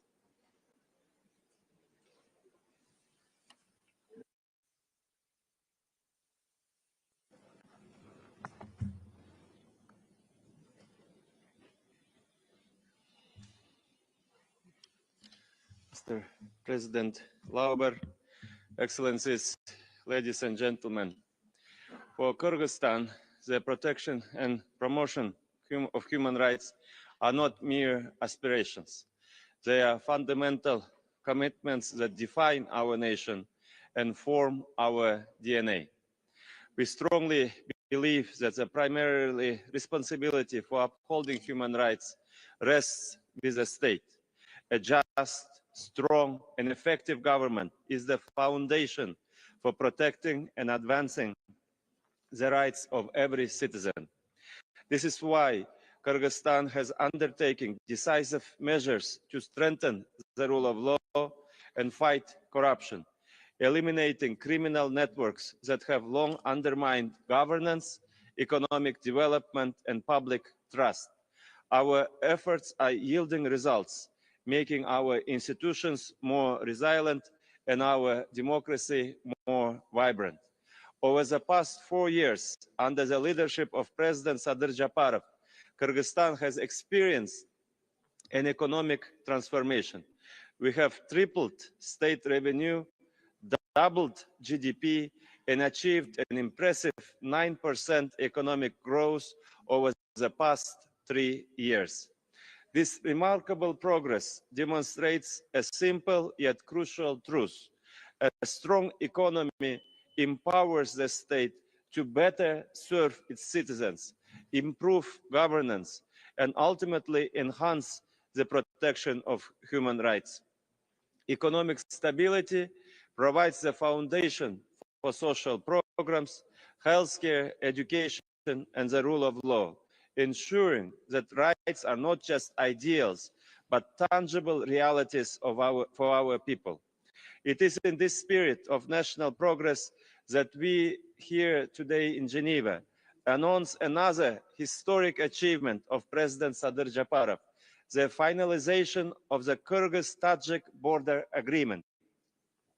This landmark resolution, concluded this past Friday, brings to a close a long-standing issue that has shaped relations between our two nations. Reaching this agreement required courage, determination, and unwavering commitment to peace. This historic agreement is a testament to the power of diplomacy and regional cooperation, and we are proud to take this momentum forward. I am also pleased to announce that this Ramadan Bayram, on March 31st, the presidents of Kyrgyzstan, Tajikistan, and Uzbekistan will convene in the city of Khujand for a historic trilateral summit. This meeting will mark a new chapter of cooperation, dialogue, and shared prosperity in Central Asia. Ladies and gentlemen, Kyrgyzstan remains fully committed to democratic principles, including the fundamental freedoms of speech and association. We take pride in being a nation where diverse voices are heard, where civil society is active, and where citizens can freely engage in political and social discourse. At the same time, we recognize the growing global challenge posed by the spread of disinformation and the incitement of online hatred. We are working with international partners to ensure that while free speech is protected, it is not manipulated to sow division or undermine social cohesion. We are also taking concrete steps to advance gender equality, protect workers' rights, and promote social justice. Women's representation in governance continues to grow, and we remain committed to creating an inclusive society where every individual, regardless of background, can fully realize their potential. Excellencies, in these challenging times, we cannot ignore the suffering of people in crisis. Kyrgyzstan is deeply concerned about the ongoing situation in Gaza and reaffirms its unwavering support for the right of the Palestinian people to self-determination and statehood, as recognized by international law. We are particularly alarmed by any proposals that involve the forced displacement of the Palestinian population. Let us be clear, such actions would be nothing short of ethnic cleansing. Kyrgyzstan stands firmly against any attempt to forcibly remove civilians from their land, as this would constitute a grave violation of international law. We urge this Council to uphold justice, prevent collective punishment, and work towards a peaceful resolution that ensures the rights and dignity of all peoples in the regions. Distinguished heads of delegations, the latest efforts to lay the ground for international negotiations to bring long-lasting peace to Ukraine embolden us in our hope that we will soon see the end of this conflict, and we call on all involved parties to put peace above all other concerns. Ladies and gentlemen, Kyrgyzstan looks forward to welcoming High Commissioner Turk to our country next month, and we will showcase our ongoing reforms and engage in meaningful dialogue on human rights and governance. I also take this opportunity to reaffirm our unwavering commitment to the UN Charter and the founding principles of these United Nations, principles of sovereignty, equality, and the peaceful resolution of disputes. It is in this spirit that the Kyrgyz Republic is presenting its candidacy for a non-permanent seat on the United Nations Security Council for the 2027-2028 term. We believe that as a nation committed to diplomacy, dialogue, and regional stability, Kyrgyzstan can make a meaningful contribution to global peace and security. We ask for the support of the international community in this endeavor. In these times of uncertainty, it is more important than ever to strengthen multilateral cooperation and ensure that human rights remain at the heart of the global agenda. Let us work together to build a world that is more just, more inclusive, and more peaceful. Thank you for your attention. Thank you, Excellency. I now have the honor to invite Her Excellency Ms. Laura Camila Sarabia Torres, Minister of Foreign Affairs of Colombia, to take the floor.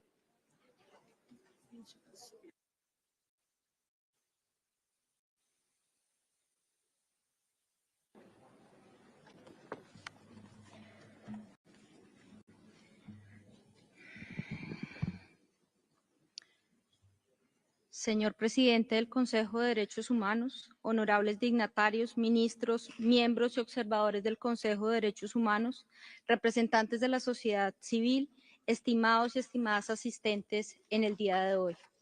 Para Colombia es un honor estar hoy sentada como miembro por primera vez en su historia del Consejo de Derechos Humanos de la Organización de Naciones Unidas. Habiendo participado activamente en su diseño a principios de este siglo, ya era hora de participar de manera contundente en el foro multilateral que aborda una temática determinante para el gobierno del presidente Gustavo Petro. Ser parte del Consejo de Derechos Humanos nos da la oportunidad de ratificar nuestra profunda convicción en el multilateralismo como el vehículo del diálogo idóneo para afrontar los desafíos globales que hoy observamos y de los que quiero hablarles el día de hoy. Es importante y reiterativo decir que no podemos repetir la historia. Señoras y señores, enfrentamos un panorama geopolítico riesgoso, acelerado y desordenado, que pone en riesgo los derechos humanos de millones de personas en todo el mundo.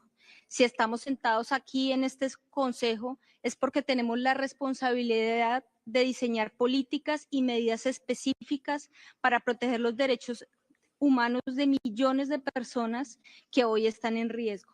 Estar aquí sentados no solo es un privilegio, es una responsabilidad.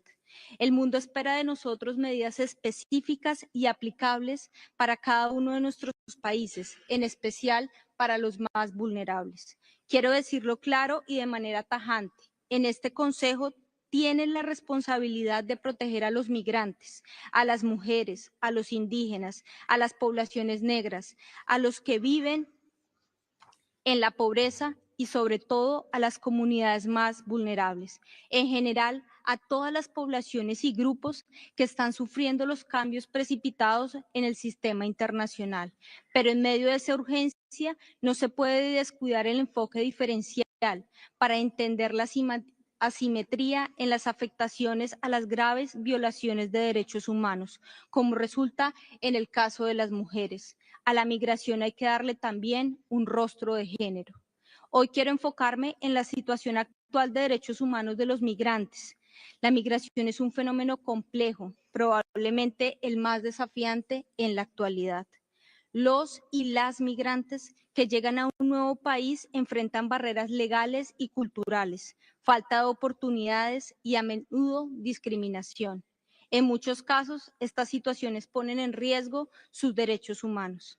Ayer, en camino hacia Ginebra, leía una noticia devastadora que revela la situación actual de quienes se ven obligados a salir de su país a buscar nuevas oportunidades. El relato de una joven de tan solo 11 años, menor de edad, que decidió quitarse la vida tras sufrir acoso escolar relacionando su situación migratoria de sus padres. Sus compañeros de clase hacían bromas, le decían que llamarían a las autoridades migratorias para que detuvieran a sus padres. En el fondo, las bromas de sus compañeros revelan una dolorosa realidad. Existe un discurso que cada vez tiene más fuerza y que se basa en considerar a los y las migrantes como personas sin derechos, como personas, entre comillas, de segunda categoría. Es la base del discurso de bullying que terminó con la vida de esta menor. Quiero ser categórica, ninguna persona migrante es ilegal, ninguna persona migrante es un criminal. En todos los rincones del mundo, el trato a los y las migrantes se debe regir por los estándares internacionales de derechos humanos. Ser migrante no es ser un criminal. El trato digno a las personas migrantes es una responsabilidad de los estados, no es una opción. Y ese es el reto que enfrentamos hoy como estados y que nos convoca aquí. ¿Cómo garantizamos que los países receptores de migrantes respeten o, mejor aún, respetemos los derechos humanos? Colombia puede ser un ejemplo en esta coyuntura.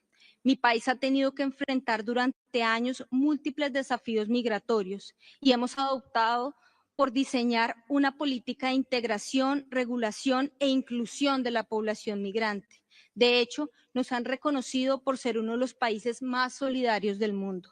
En los últimos 5 años, Colombia ha regularizado a más de 2.5 millones de extranjeros que residen en nuestro territorio. Gracias a este esfuerzo, hemos asegurado que los migrantes tengan acceso a servicios esenciales como salud, educación, empleo y seguridad social.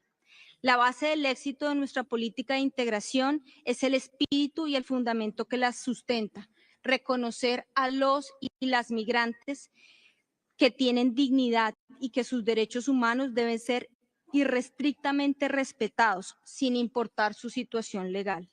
Propongo a este Consejo establecer medidas vinculantes e inmediatas que impidan que el discurso a las personas migrantes no se conviertan en criminales y no se convierta esto en la base de las políticas migratorias, que por el contrario convierta el discurso de los derechos humanos en una realidad que dignifique a quien se ve obligado a caminar días enteros para pasar por la espesa selva del Darién, que cruza el Mediterráneo en balsas de plástico o que huye de conflictos armados en todo el planeta.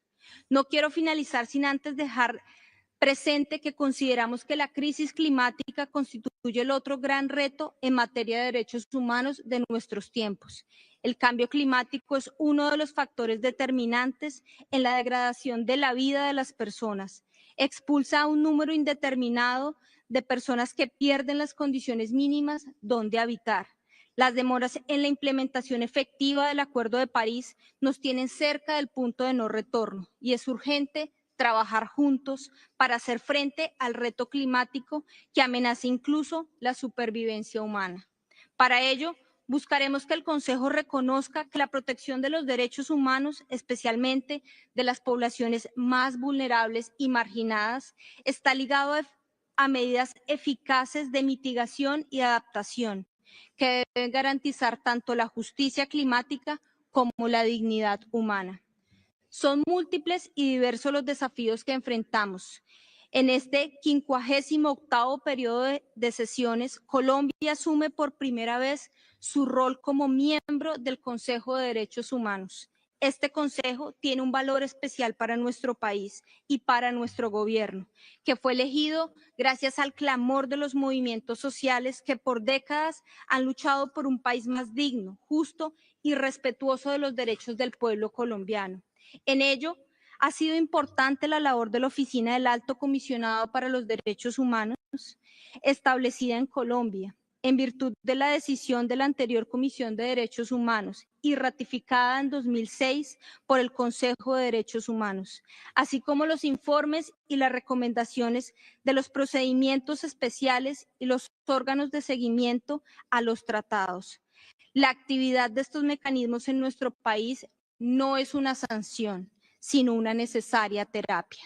El relato que enfrentamos no es otro que demostrarle al mundo que los derechos humanos no son solo un discurso, que allá en las veredas, pueblos, barrios marginados, las personas vulnerables sí se benefician de las políticas que aquí diseñamos, que no son solo palabras.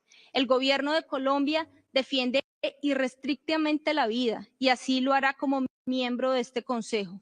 Este nuevo panorama inédito requiere medidas inéditas que defiendan a los más vulnerables. Cuenten con el compromiso incesante de nuestro país en este propósito de defender, respetar y convertir en una realidad el discurso de los derechos humanos a lo largo y ancho del planeta. Muchas gracias. Thank you, Excellency. I now have the honor to invite Her Excellency Ms. Makka Pochorishvili, Minister of Foreign Affairs of Georgia, to take the floor.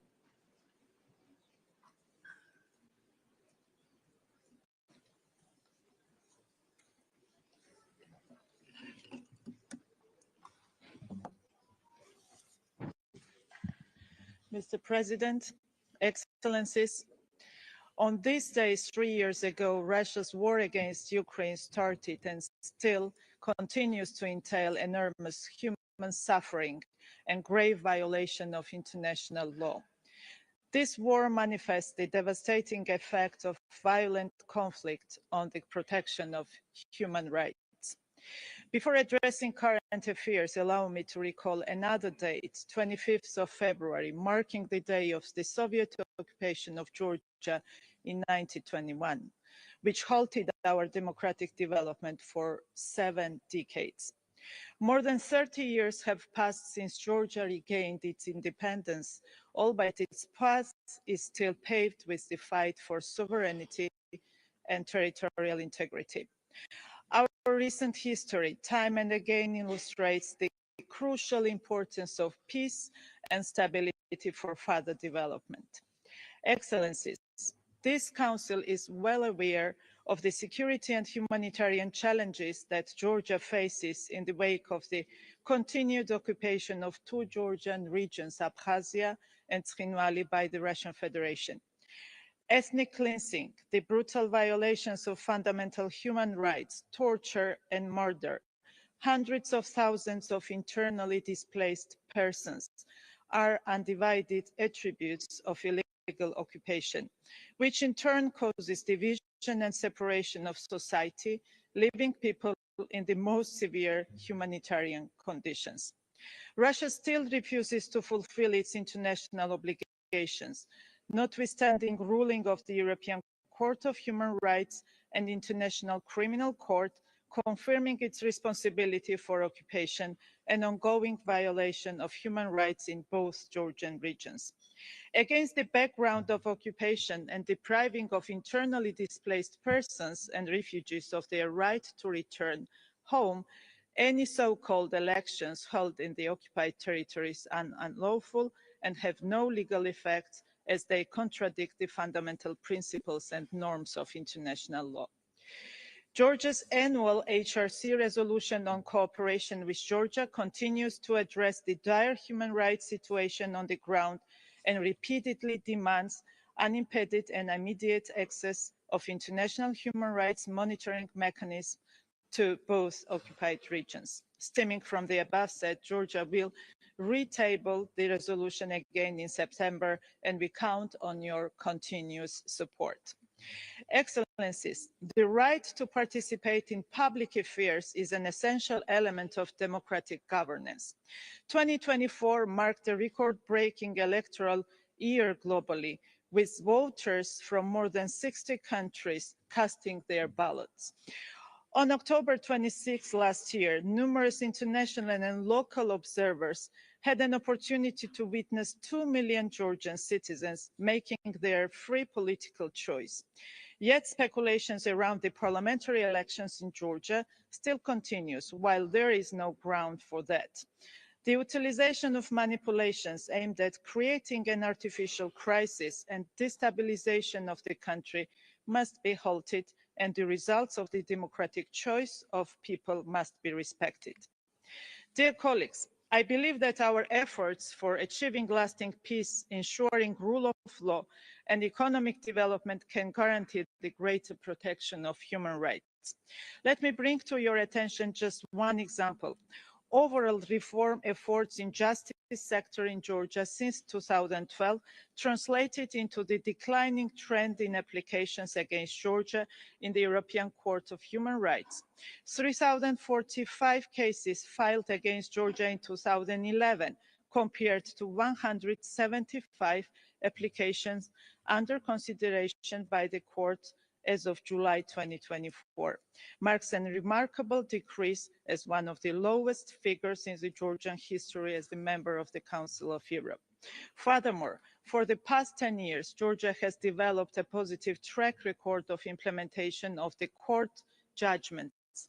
86 cases out of 104 have been closed since 2013.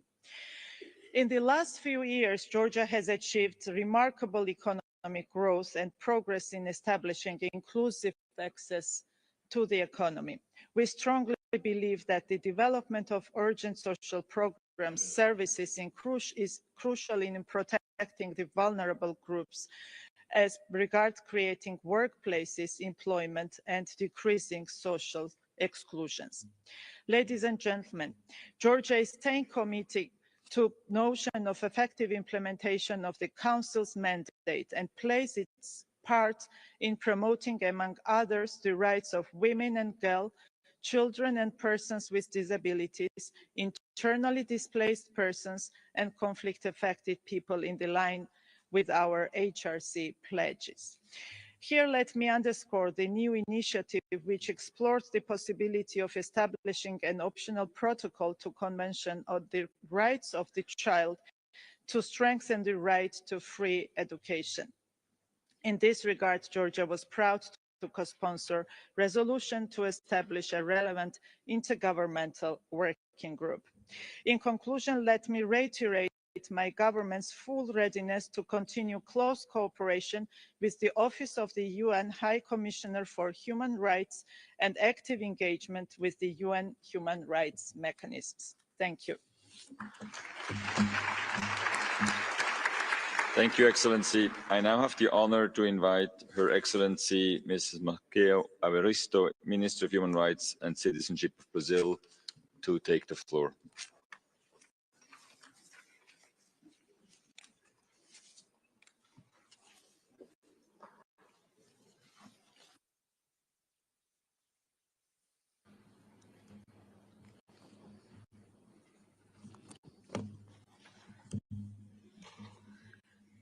Senhor Jürg Laub, presidente do Conselho de Direitos Humanos, Excelências, é com honra e senso de responsabilidade que afirmo o compromisso brasileiro com os valores democráticos, a defesa do Estado de Direito e dos direitos humanos. Sem a garantia de justiça social, equidade de gênero, combate ao racismo, ao anticapacitismo e respeito à pluralidade humana, não há democracia. Fiel aos princípios democráticos, o Brasil tem construído políticas públicas com ampla participação social. Até 2026, teremos realizado 28 conferências nacionais temáticas, dentre elas a de mulheres indígenas, de educação, saúde, direitos humanos. Nos preocupa que, no contexto geopolítico